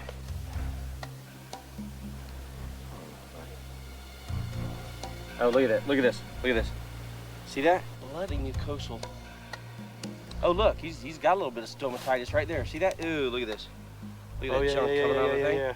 The snake experts recognize an infection of the mucous membranes, a telltale sign of a depressed immune system and a fatal cold weather malady. Well, if that's the case, that's due to the cold. This is really an example, though, of what this extreme cold snap has done. Some of them got hit hard right away. Some of them have upper respiratories and other problems associated with the cold, and they're just fighting. We've never caught a python in this poor shape. I mean, we got a cold spell coming in right now. This animal. Nah, he would not be long for this world. Whether we caught him or not, he just wouldn't be around for very long. He's on his way out. With the dead animals we're finding, and with the really sick animals from that cold snap, our numbers just went to one side. We were looking at about 50-50 live and dead. Not anymore. Within the last couple of days, we've jacked it way up. With 68 off the head. This berm is cold now and will only become colder as the night wears on. You know, we need to get these out of here, but I hate to see anything suffer like this. No doubt.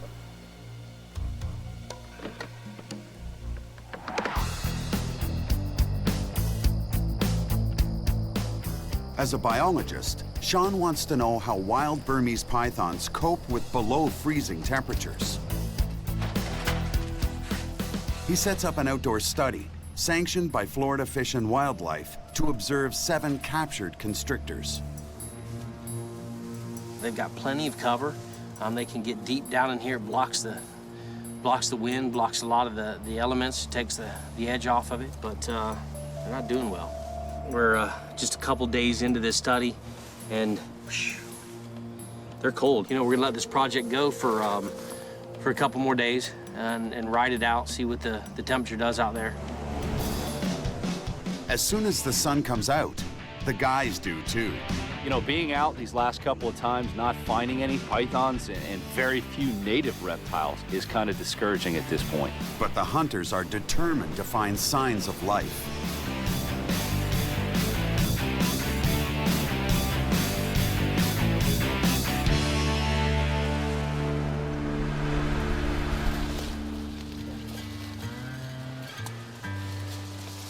They know that morning is the best time to see any of the 29 species of snake living in the Everglades.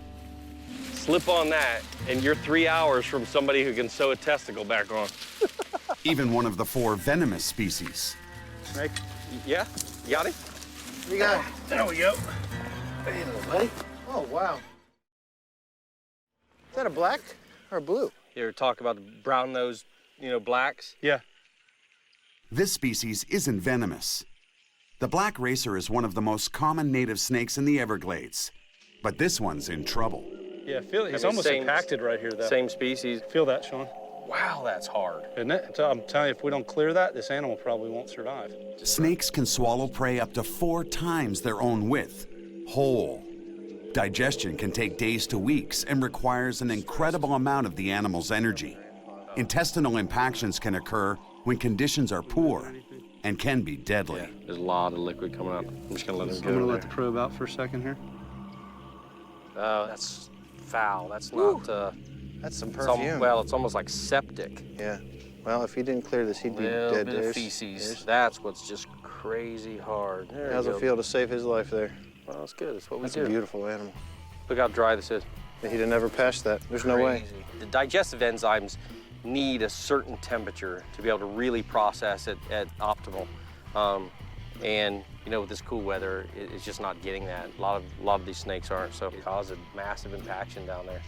But it's clear now, so he's got a long life ahead of him, hopefully. When you look at the North American snakes, they have evolved in this environment, in this system, and they hibernate. They just basically go into a almost catatonic state during the cold months. And then when it warms up, they emerge, you know, into the warmth, into the heat, and they go through their reproductive events. Burmese python has not evolved with that capacity.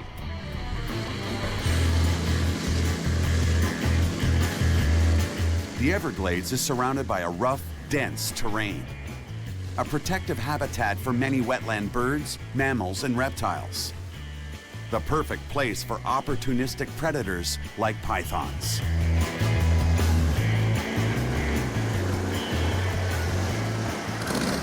Whoa, whoa, snake right there. Where? Right here. I'm gonna rain right over. Out the other side. I was watching out your side and almost ran right over the little monster. Coming out from the sawgrass. Look at this. Look at this pile of rocks back here behind us. Oh, he might have been moving right out of there. Oh, this dude is not happy. Yeah, look at that. Let's get temps real quick before you heat him up. 84. 84, so he's been out sunning a little bit. The Burmese python's ideal body temperature is in the upper 20s Celsius. He's got good muscle to him. He looks all right. You ready for a stretch? 87 total. The data they collect on each capture will help state wildlife officials better understand the extent of the python problem and how to manage it. Let's take a new data measurement we don't typically take. Let's take a girth at what we think is the widest part of the body. To show how healthy the snakes are. Yeah, let's get that. I think 1/8 1/4 right on the money. When you look at this one, I would expect this snake to be good 9 to 10 inches in girth in captivity. You know, for a wild animal, he's healthy wild weight. Oh, he's definitely, he's in excellent shape. He's got, He's headed out again. Yeah, he's wanting to cruise. You want to grab that bag? Let's get him bagged up. During a capture, the python will expend its energy quickly in defense. For a period, it's almost completely docile until it's worked up enough strength to try to escape again. We don't need to have a release on top of a capture, do we? Let's get some spray in there. We know how you like those ends, man.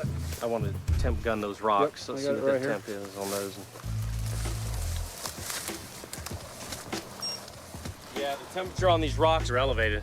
We're getting readings at, you know, 7, 8 degrees higher than the surrounding. This is some great cover right here, actually. Oh man, there's all kind of crevices and holes in there. Nothing big is gonna be in there. The tiny crevices in the protective rock habitat probably saved this smaller python. Whoa, what's that? I got a Burmese python carcass. Serious? Yep. But no such luck for the larger snakes. Oh yeah. Oh yeah. That's a big animal. This one's dead. That's more evidence supporting the hunter's theory that the small animals are surviving the cold better. A large python would take a lot longer to get its core temperature where it needed to be active. At the same time, it's going to lose energy a lot quicker if it has to exert it. The smaller pythons can heat up much quicker, and that's why they tend to be faring better in the cold weather. No doubt. Look at that. Still got a little bit of flavor, huh? That one, though, No, this is crazy. What's wrong, Michael? Michael's gonna vomit on me. Did you get any in your mouth? I'm wondering what kind of animal preyed upon this python. This is a large python. I'm guesstimating this python to be 14 feet or so. It's about as large as wild pythons get. The bigger they get, the bigger prey they need, from rats to rabbits on up. They are efficient predators, digesting everything but small amounts of hair from their victims. Deer? Look, right by your foot. Look at that. What is that? Right here. Is that deer? No, it's not deer. It's wild hog. Hey, there's more of it over here. Whatever, if that makes sense, because this was a large animal. Look at all this. Yeah. He ate something as large as a wild pig down here. This animal needed to get a lot of sun to help digest that meal, which is going to make him extremely sluggish. It's going to make him very vulnerable. Right, but what's the one animal that's really common in this system that can bust and crack ribs of a 14-foot plus python. Those are the gators. Those are the gators, no doubt. No doubt. Meet the giant python's match, the American alligator. It's the apex predator of the Everglades, numbering in the millions. This weather's turning bad, guys. When that, just a couple of minutes ago, it was like a 10-degree drop, just wham, like somebody'd opened a freezer door. The hunters have to get out of here before the storm arrives. But getting to a hunting habitat and getting out can be two very different things. All right, I'll push.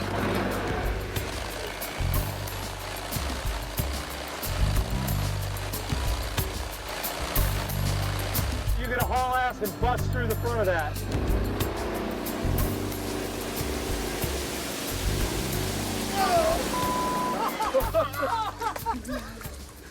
Oh, my boots were stuck under the muck.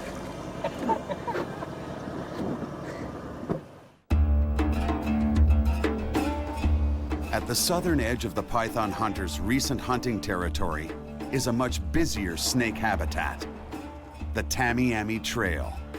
Determined to hook a live giant, the hunters check this well-known python habitat. At dusk, this is where cold-blooded creatures lounge around the asphalt to absorb the heat from the day. John! Dead burn.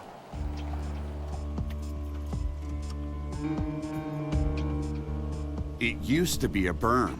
Now it's a coiled corpse. This is a prime example of what's happened during this cold snap and these freezes because it's coiled up tightly, trying to get some sun, trying to warm itself up, I presume, and it just didn't make it. We can get a fairly good idea of the size of this snake from doing simple morphometrics. You know, you take the length of the skull and then you extrapolate to the length of a wild snake, and we can cross-reference that with other information we have. Sean's calculations put this snake at just over 3 meters. Definitely check out the teeth on this, though, up close, which is really cool. Yeah, no, it's got a fair set of chompers there. If you were a marsh rabbit or a wood rat, you know, that's the last thing you'd want to see coming at you, but if you saw that, it's too late. Oh, yeah. There you go. That's the good stuff right there. A lot of the intestines in that are still here. You can see the fat deposits. So look at this, look at this. Yep. Yeah, this was a healthy one. He just wasn't able to find refuge, yep. So this is another victim of the weather. Yeah, it's got to be. I mean, this, you know, nothing killed this, nothing tore it to pieces, nobody ran over it. This python's warming move has backfired. Positioning itself near the pavement actually exposed this big beast to the elements, freezing it in its tracks. Our theory that smaller berms, they're possibly doing better. Here's a good size animal, plenty of fat stores. You know, it didn't make it. Thus far, I think our hypothesis is, you know, holding up. We'll see as the days go by. The hunters have discovered when it comes to pythons surviving the cold, size matters, but they're still not sure why. We're good to go. Let's find a live one now. We've caught live ones since the cold snap, and we found dead ones. So the population's certainly not knocked out of the ball game, but it's probably knocked back a bit. South Florida's long cold snap is playing havoc with many reptile species. All right, this is really interesting here. We found a yellow-bellied turtle laying eggs in the front of the facility here, and it was the wrong time of the year. She laid them in November. Now, being that these guys are normally born in the spring to summertime, being born in the wintertime here and the strange weather that we've had, this would have probably been a 100% fatality rate for these little turtles. So I went out, I dug up the eggs, and I incubated them. And I've never incubated turtle eggs before, so it was pretty exciting for us. And here, we've actually got one out already. These are the last two stragglers right here. We've got one still in the egg here. And normally these turtles would hatch underground. And then these little guys would have a huge trek through the pasture back to the water. And if you can see the tip of the snout, you will see the egg tooth right at the tip of his nose there. It's a very light colored, and it almost feels like a little shard of glass. All of the reptiles that hatch out have these little egg teeth, and that's how they cut through the eggs. So we've been lucky enough to get 9 out of the 12 to hatch, and we'll raise these guys up to about 3 or 4 inches so they got a better chance out there in the wild, and then we'll bring them down to the local ponds here on the property and turn them loose. So it's a great story, great ending for these little turtles that wouldn't have even had a chance. Cold-blooded animals are completely dependent on their environment. But Greg's been amazed before by the python's ability to bounce back from a freeze. We used to do years ago, and we don't anymore for euthanization, is actually putting some of these reptiles in the freezer. And we had an injured python that I put in the freezer for 8 hours solid. Took that animal out of the freezer, and 4 hours later it crawled away. So for short periods of freezing temperature, these animals can survive. During normal South Florida temperatures, pythons can thrive and fight back. Wrestling 10 feet of muscle with a head the size of a grapefruit that's home to 100 teeth can be tricky. But these are experts. This is wild Burmese python, and this is a typical scenario that we find ourselves in when we catch them. Try to get them by the tail, kind of tease them out. Now, let's get her away from the water. Once they figure out that they're not going anywhere, then a lot of times they'll come right back on you. Whoa! Yeah! Especially when they're really warm. You gotta get them behind the head. They're real nimble. They can turn on you pretty good, so you just get it up. Got him? Oh, yeah. There we go. All right. You take a bite every now and then, that's to be expected. The intent is not to get bit ever. What the? But you see, they go ahead and wrap those coils around them. That's a lot for support and leverage as well. And then they'll try to pull out of your hand. And you see slowly trying to draw himself back, gain that leverage to get out of my grasp. Try to keep that tail away from you, because that's the business end. Sometimes they evacuate, you know, that urine and that feces and the must on you. That's spewing all over the place. She get you? Yeah, a little bit. I personally would rather get bitten because it's foul, but that's the life of a python hunter. What in the hell? Dude, you can't put snake heads in my cup holder, okay? I think the problem is you misidentified my snakehead holder as For your my drink cup holder? holder. Yeah, well. To test their theory on python survival skills, the hunters break out their new toy. Hey, we're bringing the snake cam. Yeah. No, it's not a trouser snake cam. Nobody wants to see that. Yeah, this isn't a macro. This isn't a magnifying. Yeah. Funny. Work. The hunters have rigged a small camera to the end of a flexible tube. This spy cam will allow them to investigate places where Burmese pythons may seek refuge from the cold snap and help determine what happened to the snakes. Is that a good spot? Thanks, sir. Here we go. There's leaf litter and stuff in there, so it's not active. I can't see anything down there. And that goes way back in there.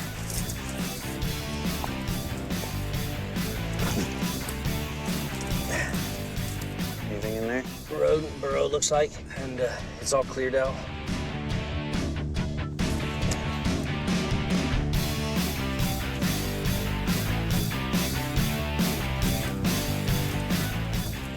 Hey, look at this. What you got? Snake skeleton. Or part of one. Big vertebrae and ribs. Holy moly. Yeah, that's a berm, no doubt. Oh, another victim to the cold. Well, as big as that is, it's shallow. What I'd like to find is deeper ones. Yeah? You know, it's all about energetics. You know, if they can't, A, secure enough food, enough energy to survive, they certainly can't, B, reproduce. And if they can't reproduce, they can't, C, establish a population. We need to actually sit down and tally our numbers since the cold snap and get a real percentage on that. Well, I think we got enough information here. Let's go ahead and area where we think we might find some live pythons. This python became frozen dinner for ants and worms. But a few more dips down the road, the hunters discover signs of health in a hole. I'm trying to get a better angle. It looks like a snake shed. Check this out. On the sun. You see that? Looks like a berm shed. So there's bits and pieces of it torn in there, so It's real fresh. If that's a shed, ants and the other ant critters will get to that and be gone in 2 days or less. That's definitely a Burmese shed. That means we got a snake around here then. Yeah. Finally, signs of life. After finding a freshly shed python skin, the hunters know there's a live snake in the area. Turtle eggs. Matter of fact, you can see where the nest was dug up. Turtle egg shells around it. That means there's definitely Burmese python food here because, you know, raccoons, possums, they're eating the turtle eggs. Greg needs to get out of my head because that's exactly what I was thinking is where there are turtle egg predators. That means there's prey for Burmese python. Look, there's something moving up there. There's something moving up in front of us. That's a berm. That's a berm. Right there, Greg, get there. He's coming towards you. When the sun finally comes out, the python hunter spots something glistening in the grass.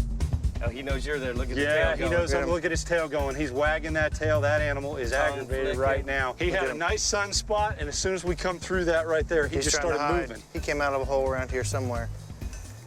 I guarantee it. He's got his head covered right now, and he doesn't see us, so he's pretty calm. He's almost invisible. And that's not very much grass he was in either. No. Look at that. Oh, look at Yeah, him now in the see, sun. now the sun comes back out. Yeah, Look at him. He that. shines like a diamond. Yep. When he moved, all I got was like a reflection glint off the scales. If he'd have stayed stationary like this, we could have walked right over him. Even though this isn't its native home, the python's camouflage helps to avoid predators. Yeah, just drag him out. Drag him out in the open.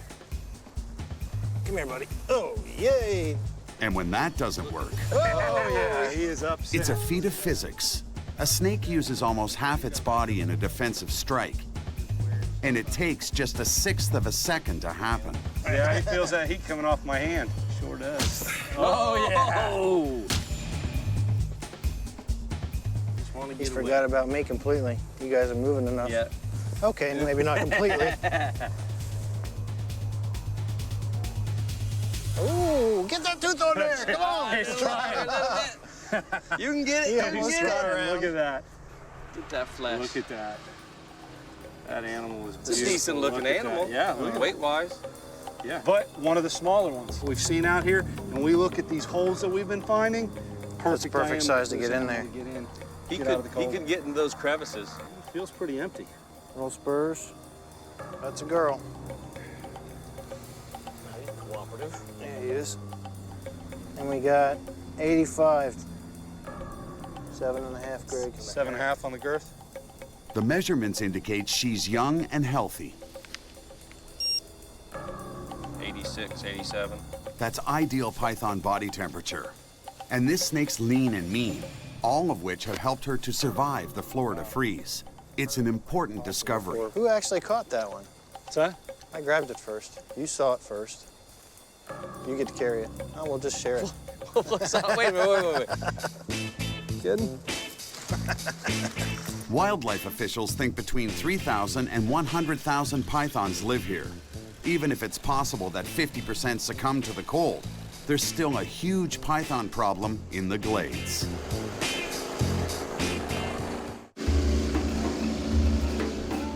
Greg's hunting style is a little different than mine in that he doesn't catch as many animals. Banded right there. Stop. There's a water Stop. snake right there. Stop right down on the rocks. We're both go-getters. You know, if anything, we're racing each other to the snakes, and you know, it's a friendly knockdown, drag out to see who gets there first. Holy cow! Look at that gator. Jesus. What a kick! Come on, get in there. Son of a bitch.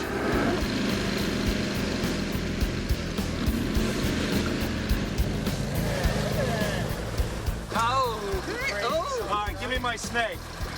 I got this fair and square. Fair and square, you bailed out of the boat on me. Look at that gator. Look at that. You didn't see the gator? Yeah, I saw the gator. Yeah, I got that fair and Look square. at that. But he's a little sneaky about slipping out, trying to get that one up again on the numbers. No, this is a brown water snake. Yeah. Yeah, I mean, I thought it was abandoned at first, but this is a gorgeous brown water snake. Oh, no, not again. You got your phone? That's why I don't have a leather one, for just that reason. You know, there's one good thing about this, Greg. He's gonna be freaking miserable the rest of the day.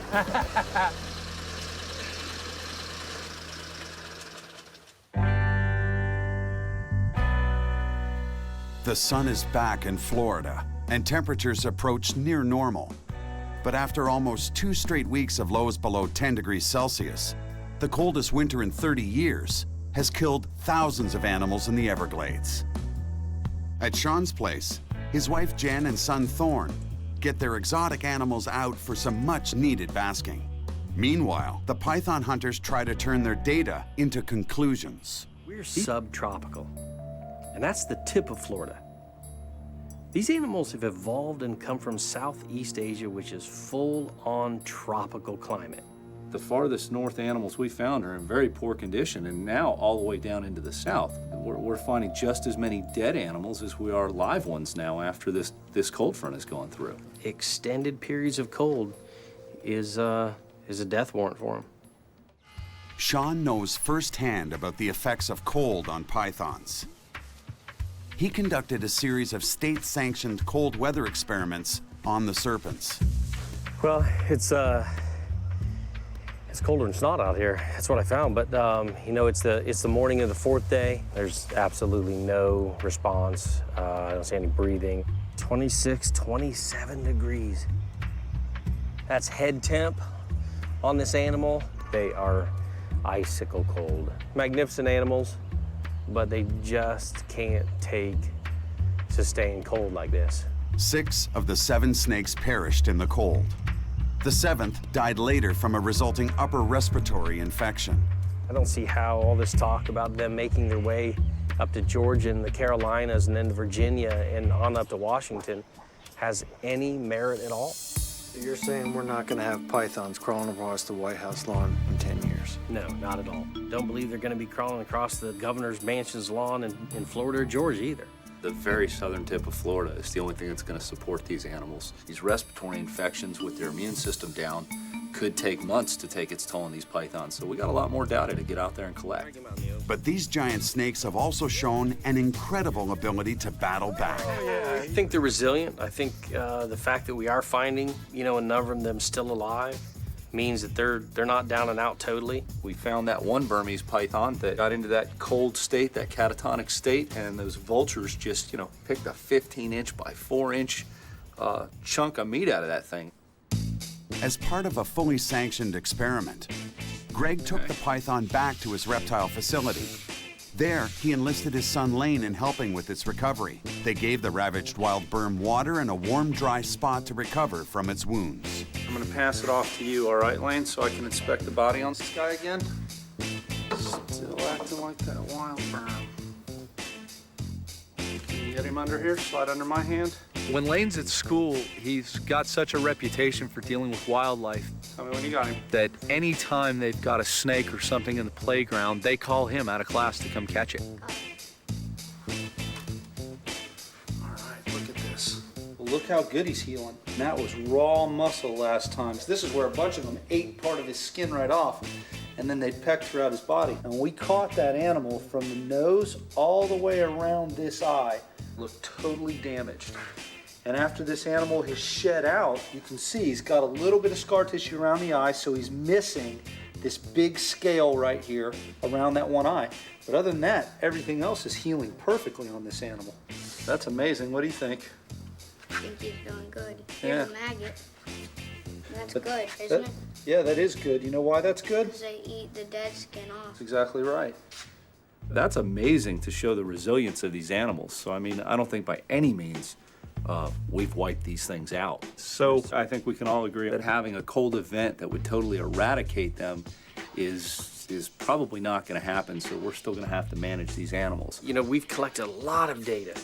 It's adding up. It's putting the pieces in the puzzle. But there's still a lot of more data to collect. You know, as strange as it sounds, it's really a dance between us and the python. The python doesn't necessarily dance to the tune we have in mind. Sometimes we step on each other's toes. You know, that's the life of a python hunter. Next on Python Hunters. The hunters are on the lookout for some new Everglades invaders. Oh my God, look at them all. The green iguana and the African rock python. Very, very magnificent animal and very misunderstood. Plus, the prolific and powerful Burmese python. When they feel threatened, they're gonna come out shoot. Burmese pythons have invaded Florida. To eradicate them, the state's issued 15 special permits to snake experts. And these men got permits 1, 2, and 3. Biologist Sean Heflick has been chasing, studying, and breeding reptiles his entire life. I've never been afraid of snakes. Exotic reptile breeder and cop Greg Graziani knows his pythons inside and out. I got my first Burmese python when I was 12 years old. Python breeding pro Michael Cole has sold his designer color mutations for as much as $25,000. I've learned about reptiles the hard way. I didn't go to school for it. It was a passion. Now these snake breeders are defending the Everglades.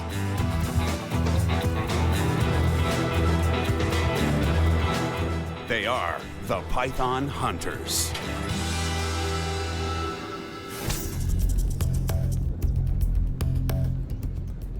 Hey, python! You got one? Yeah, a little one. Right here, in this thicket.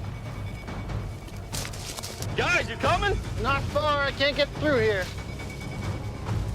I'm 4 feet away and I can't get to you. You got it? Where you at? Right here. You tagged me a couple of times. Oh, that's a nice one. Oh, we got you again. Yeah, he's wrapped around that wood. Yeah, we got it. Ooh, got him. Ow. There you go. Oh, watch your face. I love you, baby. Want kisses? Kisses, baby. Clean looking animal, but he's got some bite wounds or something on his neck. A bit of scarring in that. Not surprising, given this carnivore has only its powerful jaws to grab hold of both predators and prey.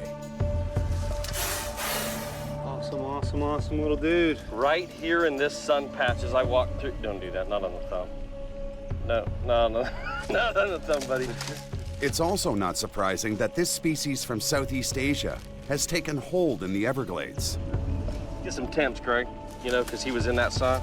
88 degrees on the head. Wow, yeah. So he's sitting here warming himself up. Perfect location. These cold-blooded creatures need the heat for building energy. And I think I rattled that, branch. Right. Boom. Oh. This habitat offers ideal cover to hunt or hide. Wipe your hand and one more down. Good stuff. The plan's starting to come together. More than 1/10 of the animal species living in the Everglades don't belong here. Florida Fish and Wildlife estimates that this already fragile ecosystem is home to hundreds of invasive mammal, fish, reptile, and bird species. Plus, over 1,000 exotic insect and plant species. Nearby Miami is an international port with a large exotic animal trade. So some of the foreigners came to Florida by accident, but some were introduced on purpose. Because of the hospitable climate, diverse habitats, and limited predators, most are thriving, but one in particular is getting all of the bad press. I know there's huge hysteria because these are snakes. Out of the 453, 457 non-native species that FWC monitors, we're only worried about one. And that's the Burmese python. Dispelling that hysteria has the python hunters on a mission. We need to tread carefully, we need to go slowly, and we need to figure out before spreading mass hysteria what really is going on with these populations out there. There's no doubt they shouldn't be there.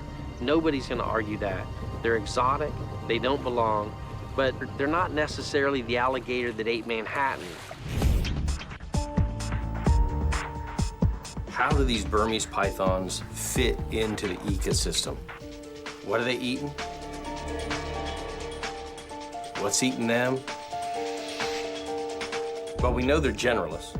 They can pretty much take anything. They're taking small mammals, the rats and rabbits, birds.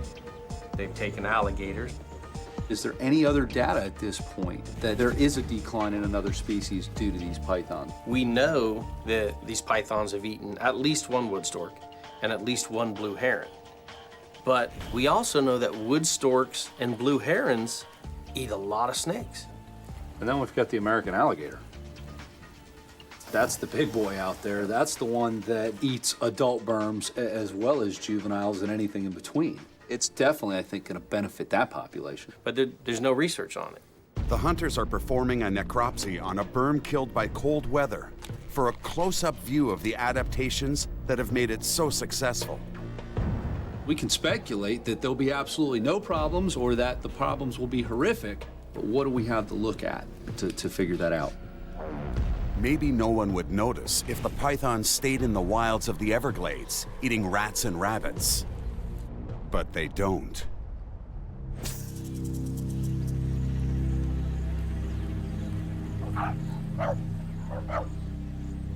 You could see that dog was barking and barking. We know something's wrong. Rafael Gonzalez thought it was crazy when his daughter told him what she smelled in the chicken coop. I already got like the sense of the smell of them. And like, you know what, they smell like snake around here. And the next day when we came, the snake was right there in the back. And one of her ducks is gone. An easy meal for a large constrictor that squeezes the life out of its prey. Michael knows firsthand the strength of a Burmese python. I can describe what it's like to be attacked by a python pretty good, because I was grabbed by a 12-foot Burmese python and wrapped up.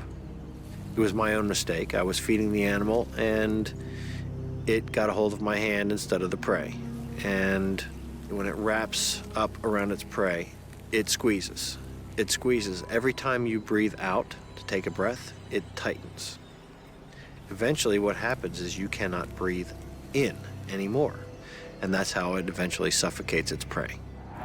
What makes these things so powerful is not that they have copious amounts of muscle. You see how they tie in at a cross section, right? Yep. They literally make a cross hatchwork. And that's what makes them so powerful, is the way their muscles contract and are tied into the ribs and then to the spinal column. It's a ratcheting system. You know, it locks it into place. Burmese python, 12.5 feet long, is not big enough to suffocate me. Had I not known what I was doing, and if I were a smaller person, it could have been a pretty tricky spot to be in. Like the one the Gonzalez family was facing. Stuck in their fence was a snake, thick with their missing duck, swallowed whole. When they eat the duck, it was like this. The family decided to attempt to capture it. When we corner an animal like that, when they feel threatened, they're gonna come out, you know, shooting, so to speak. And she tried to bite me, and she bite the wood. She bite the wood, you know, we look and look. We were able to pull her out, okay, but she tried to get away from us. But at the same time, when we were pulling her around, she started losing like a fluid. It was like urine or something, and it smelled, but it was like an oil. It's spewing all over the place. Ah! They have glands that they'll secrete this foul-smelling odor. And if you're a predator and you get that in your face, or you get that, God forbid, you get in your mouth, you're gonna think twice about devouring that thing. The Gonzaleses got the python into a bin. With its energy completely depleted by digestion, the snake regurgitates its prey as an escape tactic. This is her mouth right here, and this is the duck. And here's when we called the fire department, and they came to pick her up. This is the snake itself. I'm afraid, especially for my animals, my dogs. okay, because they're small dogs. She was able to get a duck. I know my dog is just a perfect dinner for her.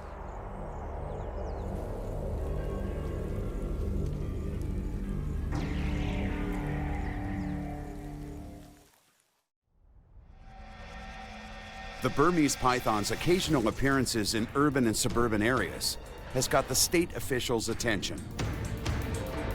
But no one truly knows what impact this invasive species is having on a much more vulnerable environment, the Everglades.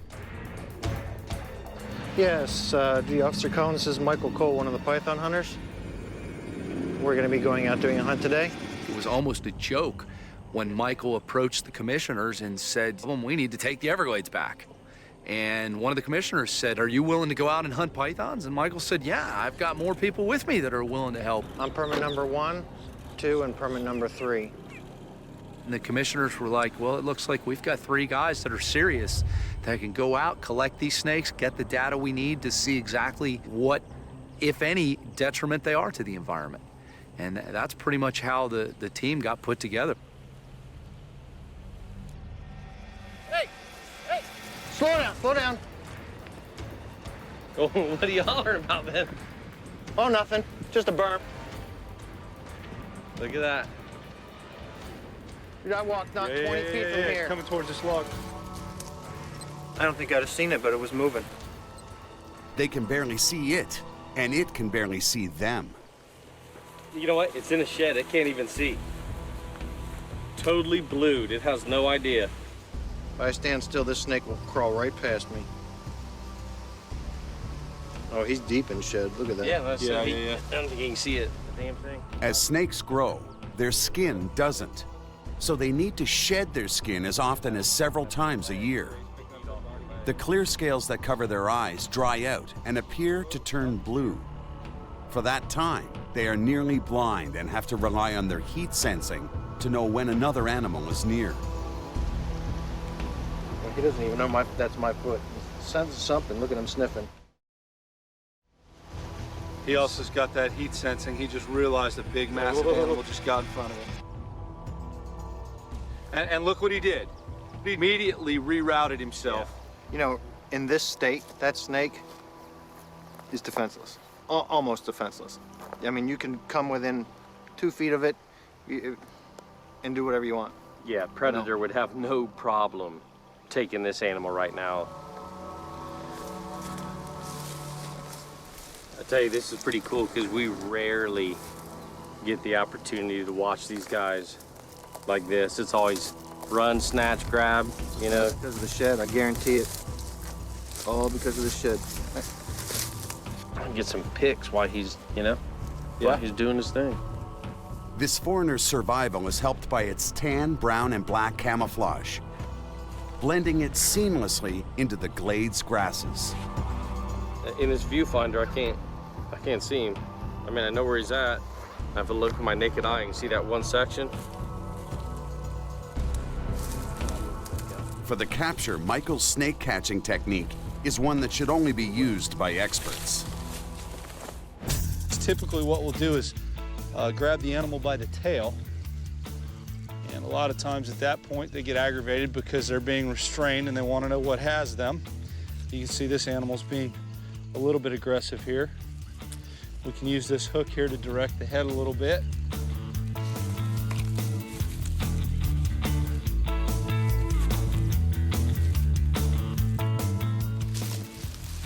There we go. And once we've got the animal behind the back of the head there, got him under control, we can control the tail, which again, you can see he's starting to musk and urinate and defecate. And the first thing they do is start to try and bite you, and then they start throwing loops around that head until you release it.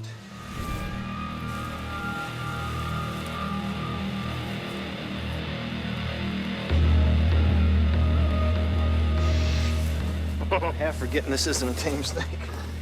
Hey, you grab me by the neck like that, I'm gonna bite you too. Snake's in good shape. Tell you, being a snake lover, sometimes it's difficult to not want to just let him go. Just let him go on his way. Total, we had 89. They don't belong in this ecosystem. we have to move them out of it. We have to take them into captivity, and that's what we've been charged to do by the Florida Fish and Wildlife. So we're going to have to do that. Vulnerable as it may be right now, at just over 7 feet, it's young, healthy, and time for this invader to go. All right, let's get this one bagged and get going before it gets too hot out here. You got to do the bag? Do the damn bag. You can go deep. That's all right. After nearly 2 decades of pythons breeding here, the hunters face an overwhelming task. As far as the wild population of Burmese pythons here in Florida, there have been estimates anywhere from 3,000 to 117,000 out there in the wild. After going out and working for a number of months and capturing those animals, I honestly couldn't tell you how many are actually out there. But if I had to bet, the number's much closer to 3,000 than it is to 117,000.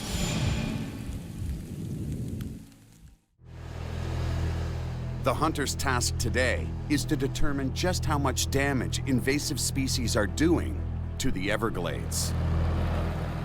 As far as the invasive reptile species in Florida, we really don't know if any of them are actually detrimental to the ecosystem or not. South Florida is now home to a number of species, both birds, fish, mammals, and reptiles, that are exotic and have been established. That sun's feeling good. We haven't got any studies back that actually show a decline in native species. Man, box turtle shell. We need to show that there's a decline in those species for there to actually be an ecological problem. So that's part of what we're here to figure out. This is a native Florida box turtle shell. It's a neat little turtle, actually, that lives down here in South Florida. Rather rare to find anymore. They used to be very abundant, but crossing the road, and actually they make great pets, so they were collected up for pets in a lot of places. Now that state laws protected them, so we're not allowed to just take them. Poor guy has probably died in the brush fire that came through here. Brush fires are a natural process in the Everglades. Valuable for renewing the soil and the plant life, but deadly to any small animal unable to outrun them. And it's amazing to me to see within a couple hundred yards, 3 of them. I haven't seen 3 Florida box turtles in the wild in the last 20 years. What do you got? Turtle nest has been dug up. It's a fresh one, which means there's got to be some good prey on this island for some berms. All the other turtle nests we found have been, really, dry and. Oh, these are still, look at this, they still got yolk. Yeah. Look at that. That was probably dug up last night. Oh yeah, it's not dried at all. The egg's still supple. I still got a good egg in here. Really? Yeah. Oh, don't molest it. But it wasn't a Burmese python that ate these turtle eggs. Some mammal has more than likely found these eggs and scarfed down, what, 1, 2, 3, 4, 5, 6? The only 7. mammalian predators that are gonna do that kind of damage is raccoon or possum. Yep. I think the best thing we do, we don't know how many other eggs are down here, but is go ahead and cover this back up gently and go ahead and throw some of this foliage back over here and hopefully, maybe our scent will be enough to keep another raccoon or something out of here. All right, and I know this may sound crazy, but I'm gonna urinate around this thing to keep predators away from it. Knock yourself out.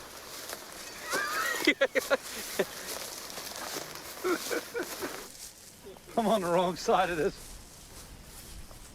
They don't like the scent of human. We're an alien in this landscape for the most part. Hey, Sean, I got something right up your alley over here, buddy. Smell, sight, we're just weird creatures. I've got some feces. Looks like 2 different piles, actually. This one, full of turtle eggs. Look at all this. And even better, we've got an insect wing. So whatever this was, it's a generalist. It's an omnivore. And if you look here, got some telltale signs of hairs that look like possum hair. Probably taken in from grooming. So it's possibly a possum. Yeah, unless a raccoon was grooming a possum. That's a possibility. I feel like I'm hunting with Elmer Fudd. Well, I certainly would have expected it to be raccoons rather than possums. But you know what? Possums are just the consummate omnivore. They just like to eat anything they can get a hold of. Small mammals are ravenous and resilient and can upset this fragile ecosystem. But the hunters have a bold theory on what animal is balancing that. These Burmese pythons may actually be slithering right into a niche that has been depressed, and that is the mesopredators or the middle predators. No one wants them there. We realize they don't belong, but they'd be doing a service. We've lost a lot of those predators, like the bobcats and the coyote, that would feed on the same thing, the rats and the raccoons and the rabbits down there. This has got some good beetle parts all through it. Look at that. Yeah. You guys are finishing up here? I'm just backing away. Now who's getting excited about a little feces, huh? Here we go, look at this. All right, that's very interesting, and you guys enjoy the rest of your feces. Yeah, we got a lot of good stuff. Let's go find something alive now.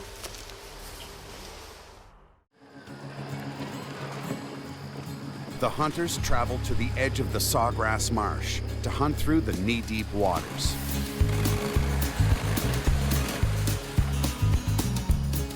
There's some snail eggs. Yeah, those aren't native though. Those are the Asian apple snail eggs. Not supposed to be here. That's all we got up by me. Yeah, these things are out competing the indigenous one. You know, the indigenous ones are large, about twice the size, and white, just snow white. These are real easy to tell because they're pink and small. Yeah, the native ones are, the egg itself is twice that size. Well, you know, there's only one thing to do with these, right? Shoot, all you have to do is drop them in the water. At this point, they drown, right? Guarantee better than that. Just squish them and be done with it.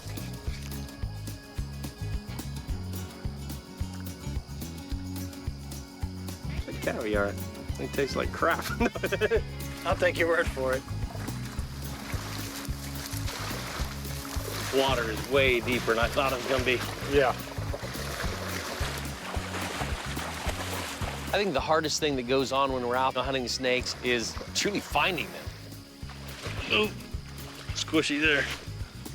I mean, we put a lot of time and a lot of effort out there. We bust our butts. It's hot, it's mosquito-ridden. You know, there's lightning. We can get rained on. It's putting in the time on the ground, putting in the effort, sometimes painstakingly so. You're in sawgrass, you're in water, you're getting muddy, you're getting filthy. Stuff is thick.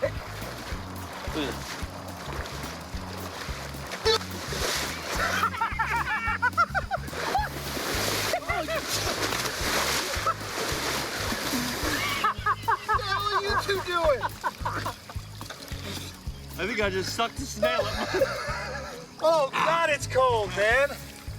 I think that there are some labors out there that we go through, but they're labors of love because we appreciate these snakes for what they are and how magnificent they are. Dang, we don't catch anything. You're swimming back.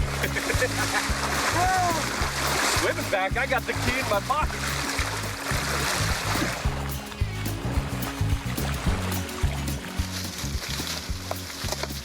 Ah, this is gorgeous. Look at this, man. Nice, high and dry. This is female laying terrain right here, man. Yeah, this is nice. At least look at that mountain. That mountain's 3 feet above water level. Yeah. Nice sunspot right through the center here. Look at this. What's that, Michael? Oh. He said that this reminds him where he used to bring his cousins when he was younger. Wow. I'm not even gonna touch that, Sean. Oh, I'm sorry. I hit too close to home.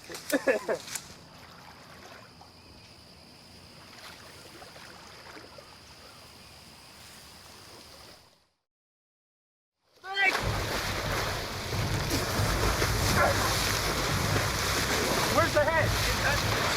Where's the head? Oh, he got me too. Hang on. All right. Good job, Michael. Good snag. Good job, Was he man. floating, swimming? Which way was he headed? Did you hurt something? I broke a knee. You got it? All right. It was worth it. All right? Yep, I'll be fine. It was worth it for the cause, buddy. Ooh. Oh. That's my snake. Little frisky. Hey, come on, man. Yeah, let's bag this one. You know what, though? Here's the kicker. Oh, he got me, Lil. Yeah. He nicked me. Oh, you'll be all right. Well, we've got 2 islands here. Obviously, this animal's moving from island to island. But this is your snake, right? I wasn't expecting one out here. But this is your snake, right? Well, yeah. 100% your snake. My God. All right, just clearing that up, because we got to go back to the beast. We got to get all the measurements and everything. We'll give you a GPS. And you come back. It's pretty simple. We're halfway between these 2 islands, so it's a real easy spot to mark. So you come back But and get it. it's your snake.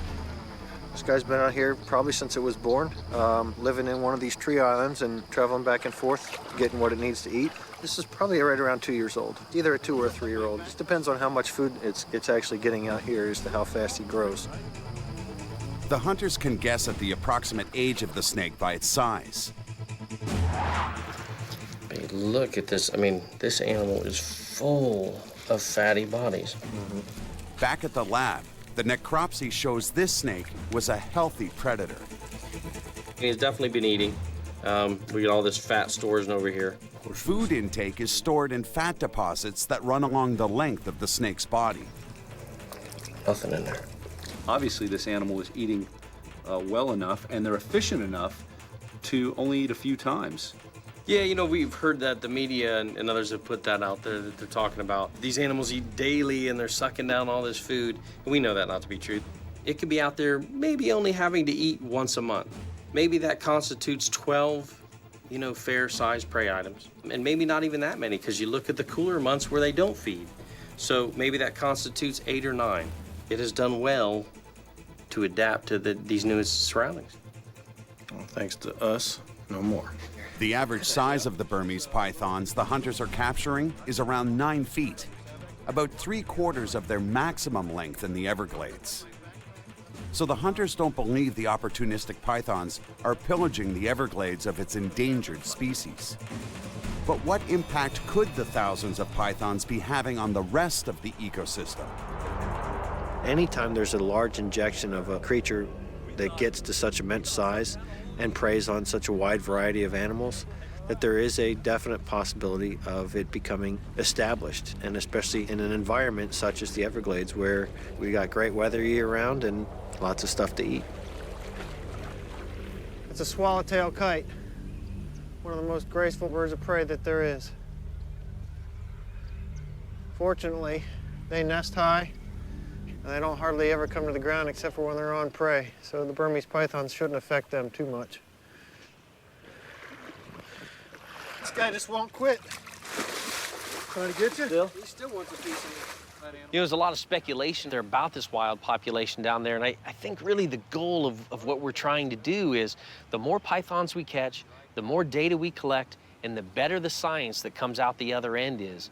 And it helps us answer the valuable and critical questions that so many people have. Greg, look at that gator right there. He's coming in for a Burmese python dinner. Sorry, buddy, you'll have to get the next one. This one's mine. Most never questioned that the American alligator was the apex predator of the Everglades, until recently. In 2005, Everglades National Park Service made an incredible discovery. A Burmese python was found split open with the remains of a 1.8-meter long alligator inside. The photos crossed the globe, raising questions about who is the top predator in the Everglades. When this picture came out, and then the media's imagination just ran wild. They want, you know, Godzilla, you know, versus the giant serpent. And we know that not to be true. It's just an impossibility. And there are a lot of issues with this picture. And one is that, you know, this python swallowed this alligator alive, and then the alligator clawed its way out of the python. Anybody who has ever dealt with pythons in captivity knows that pythons do not eat live items. Well, Burmese python can't crush on a 6-foot alligator skull. Absolutely not. My first thought when I saw this picture was, you know, here's a dead alligator that killed a Burmese python. The alligator skull was crushed, so it was either dead or dying, and the snake ate it. And he's going to consume something that's already dead. He's going to take that chance before he's going to go after a live one and have to fight it to kill it and do that. So he'll try and eat something bigger. Let's say a large gator comes along. You're this python sitting there trying to digest this massive meal, and he sees an opportunity. If you're under those conditions, now you become the disadvantaged prey item for a predator. And you have a bit of a struggle, and a gator being a gator rips your head and part of your neck off. Free meal, and he swims away with it. One thing's 100% sure. If we get rid of the Burmese pythons out there, this can't happen again. Florida's thousands of invasive plant and animal species cost the state hundreds of millions of dollars a year between the damage they cause and the efforts to control them. And now there's a new kind of python fish and wildlife officers need to contend with. We're not just dealing with the Burmese python. We're talking about the African rock python. Very, very magnificent animal. Incredible looking. And very misunderstood. The African rock python is the largest snake in Africa, and in the pet trade is mistakenly thought to be the most vicious of the giant snake species. Unfortunately, the African rock python has gotten a bad name for being aggressive and nasty, and that's simply because very few people have ever worked with captive African rock pythons. Since 2002, authorities have discovered 8 African rocks in a small area east of the Everglades, including a female with eggs. Thought to be once released pets, this discovery is raising fears of a new invasive population taking hold. Or worse, a combination Burmese and rock python? Somebody came up with an idea. What if they got together and produced a super snake? Just to calm everybody's mind, there is no super snake out there. To get a natural population, even, you know, a misplaced population, to interbreed with another population is almost nil. These kind of rumors have the python hunters frustrated. I think the state of Florida right now, there's a lot of hysteria over, exotic reptiles in the wild. During the first half of the last century, Florida saw an unprecedented population surge. With the growing urbanization, planners drained the Everglades and rerouted them through more than 2,200 kilometers of canals. This disrupted existing habitats, creating new problems that then needed new solutions.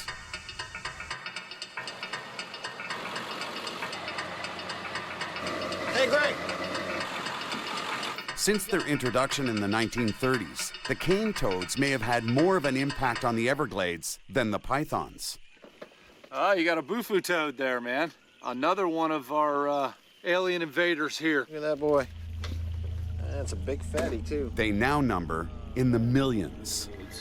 That guy's gonna have to come with us, another invasive animal here. Well, this was introduced to control the cane beetle. Here's an animal that was introduced for a good purpose that turned out to really take over, and it's a big pest down here now. Right. It's kind of like chasing your tail. Well, we can fix this problem, but we're gonna create 2 more.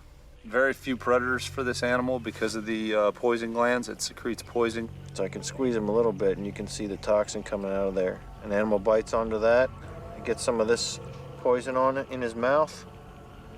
He's done. He's out of here. He's not going to finish eating it. Yeah, looks like he's actually got some damage to one of his glands there. Like he's actually been bit by something.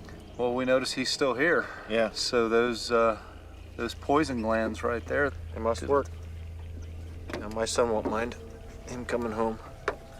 Another neat little critter, but one that doesn't belong here. So let's get him removed. All right. The cane toads demonstrate that effective defense strategies are key to an invasive species' success, even for the smallest of them. fire ants are an impressive species.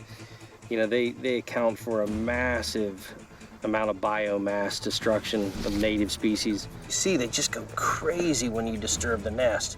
You can see how they just hunker down, sting, inject that venom. Pretty horrific if you were an animal that typically fed on indigenous ants. They have no natural predators here in the United States and down in South America. Strangely enough, flies regulate these things. The flies come in, they lay their eggs within the colony, they hatch out, and that's the way that fire ant populations are maintained.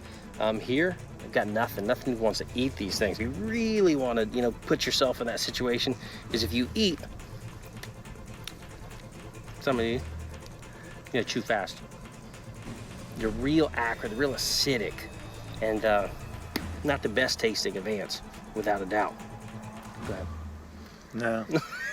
What? You gotta try I know it. where your hands have been. It has nothing to do with the ants.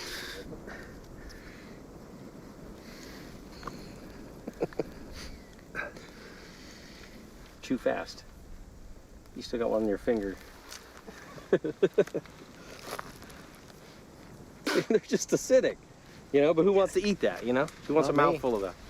Thanks for sharing that. Hey, that's what I I really do. appreciate it. I'm here for you.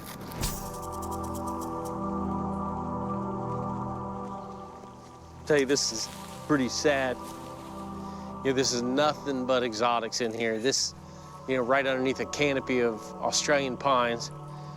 And, well, they are well adapted to South Florida. You know, they get a foothold and they just keep growing. And the crazy stuff is that all of this, the needles that they drop, contain a chemical that suppresses the growth of indigenous plant life. That's why there's absolutely nothing else besides this growing up. Their roots secrete the same chemical, which allows basically just them to grow. I mean, it doesn't get more invasive and you know, adapted than that. These were all purposely brought in here, that people didn't realize how devastating they were going to be down the road. Now, South Florida is, you know, the perfect breeding ground for all types of exotics. Very few other places in the world, especially in the U.S., could support this type of stuff. Because of its subtropical climate, the Florida Everglades are home to more invasive plant species than anywhere else on Earth. That's what people don't understand is worldwide, plants are far more problematic as invasive species than animals could ever be. Let's see if we can find some pythons in all this mess. You know what? I always wanted to go to the outback snake hunting. I guess we're here. Welcome. Welcome to the outback. Oh, what's that? They do find a python, but it's already dead. No doubt. Look at that. Nice large vertebrae on that. Look at the size of those ribs. That is a big animal. But nearby, the hunters uncover the python's last meal, another Everglades invader. We got this is pig hair. It's a feral pig. You want to talk about the most invasive, you know, animal besides human on this planet, at least in Florida? These feral pigs are just, they tear the landscape up, they tear crops up, they feed on anything. They're opportunistic omnivores. You know, they'll eat snakes, they'll eat anything they can get their little mouths on. But unlike the Burmese python, not all of Florida's alien species are considered a public menace, especially at beachside.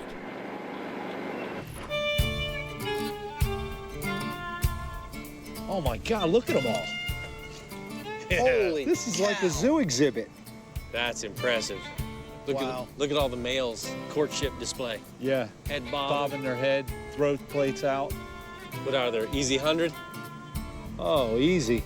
Dude, there's both That's species. just what we can see. Look at all the thick grass behind there. Yeah. But there's access to the beach over there. Two of the Everglades' 3 non-native species of iguana have taken up residence near this beach, the green and the spiny tail. And they've flourished because they're mostly ignored. Check out the sign. Do not feed the iguanas. Don't feed him any fingers or You know what, though? They just put up a sign, don't feed the iguanas. They don't call in a trapper to get them. It's amazing, as an invasive species, that people are tolerating these animals right here. Talk about exotics and invasives. Here you've got two large iguanid species, the green iguana and the spiny-tailed iguana, and they're cohabitating right here under this huge cement slab. Originally from Mexico and South America, the iguanas came as stowaways on ships, were escaped or released pets, or were even blown here by hurricanes. It's amazing these guys have been here so much longer than the Burmese pythons, and it doesn't bother anybody. No, they don't care. Not afraid of people. Look at them. They've got a resort mentality. They're out here in Club Med. That was one python out there, there'd be 911 calls, Yeah. let alone 100 pythons coiled up out here. People would be freaking out, and Yeah. they'd evacuate this end of the island. No, there's your pretty white male right there. I'm about ready to sneak up here, see if I can catch one. Yeah. Tell you what, well, you know, I always keep a nice pair of gloves just for this situation here, because like we talked about, these guys are gonna tear you up. You gotta worry about the claws, the mouth, and the tail. It's coming to me. Wait for it. Sissy. Well, we'll see who catches what here. That dude's That's incredible magnificent right there. Look right at that. If you want him, you better cut him off, because they're all going to pile in that hole right there. See, they've He's taken their already time going. one at a time.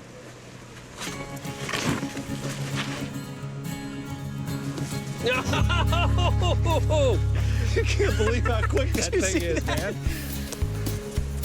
Look at her, dudes. Get that. Just gotta jump on it, Greg. Come on. Come on. But Yeah, he knows what's up now. Got a big bite on his back. Go, go, go, go, go.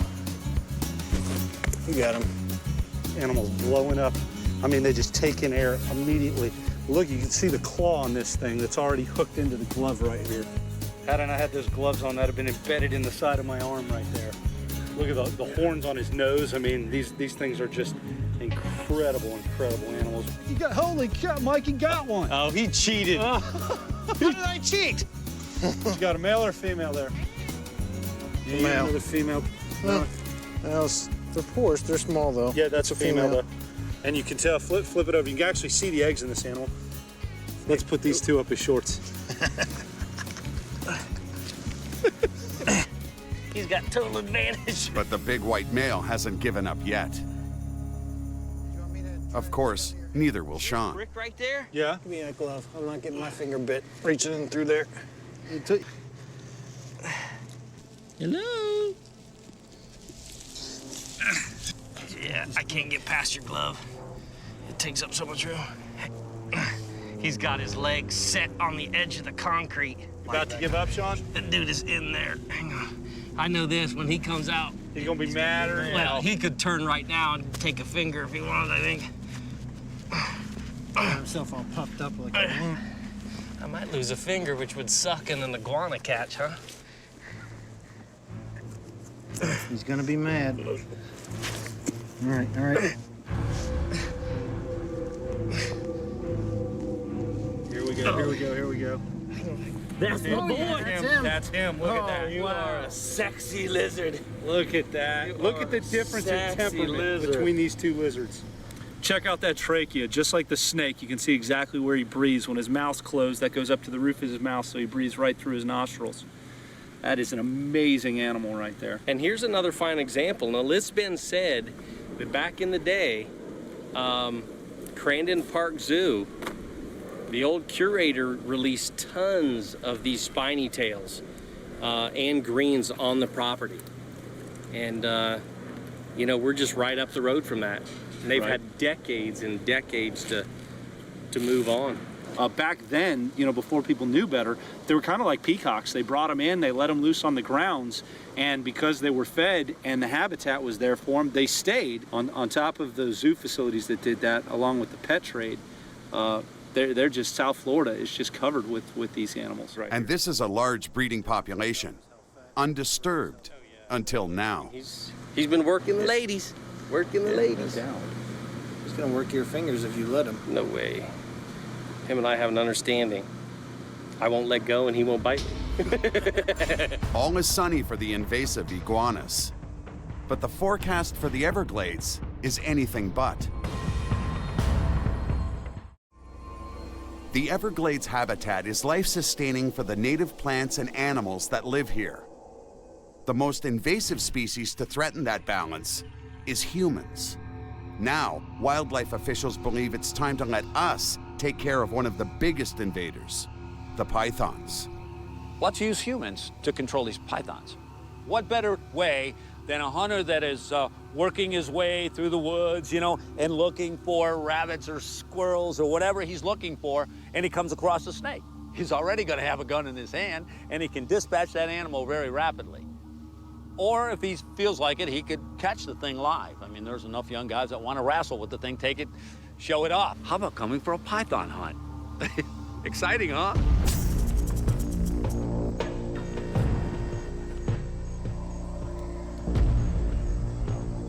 Yes, this is Michael Cole, one of the python hunters. Yeah, we're gonna be doing a hunt tonight. Permits 1, 2, and 3, Greg Graziani, Sean Heflick, and Michael Cole. Let's get a move on before we get wet. Come on, Geek Squad, do it.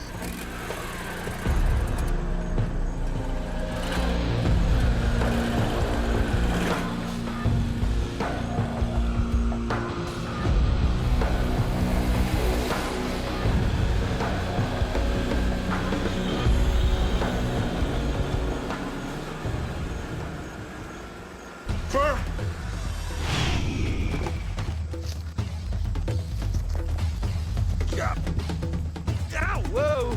Oh, there he is. One away. Get my clip. Well, holding still. Whoa! Trying to get me Whoa! This one doesn't look very good, huh? This guy's a little beat. Yeah, look at that. Look at the head damage. Yep. Yeah. This is not in good shape. He's got marks all over him. He's had a rough time. Yeah. Even the weakest python can still pack a punch. Yeah, he's got good. I got the head, and then it had just some debris up by its nose, and I went to clear it. Yeah, go ahead and try that.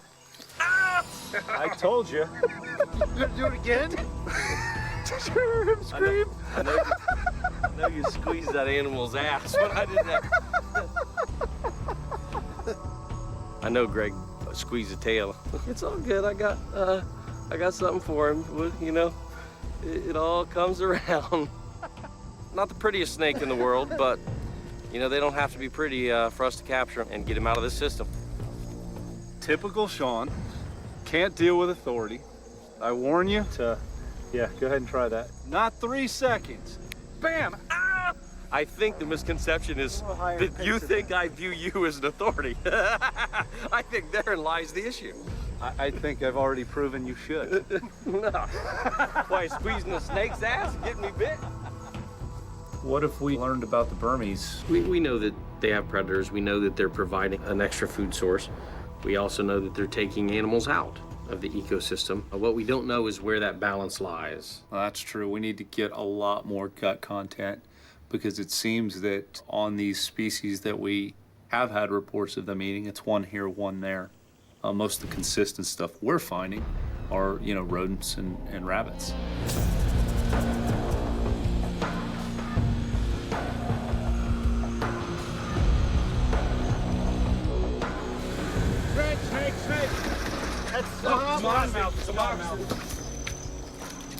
It's a water moccasin or cottonmouth, one of 4 venomous snakes native to the Everglades. Man, that's a stinky snake. Yeah. He's already got a fang hanging out. Oh, he's got venom just dropping. You see that? Yep. He looks like he's grinning at us. White sheath hanging down over that fang is what you can see right there. Did get the name Cottonmouth? And it's humans that are most threatening to this native species. Every year, fearful people kill hundreds of these venomous animals. Down along the head. These give off the strongest musk of any Floridian snake. You touched it. Yeah. We definitely don't want to shorten our python hunting trip by getting nailed by one of these guys. Definitely, actually one of the things we have to be more careful of than the pythons. Yeah. Are pit vipers like this that we find out here. It won't kill you, but it's painful. The hunter's relationship with snakes is not based on fear, but respect. And as much as they admire and respect the Burmese python, the hunters know that like all invasive species, they don't belong in the Everglades. And their job won't be over for a long time to come.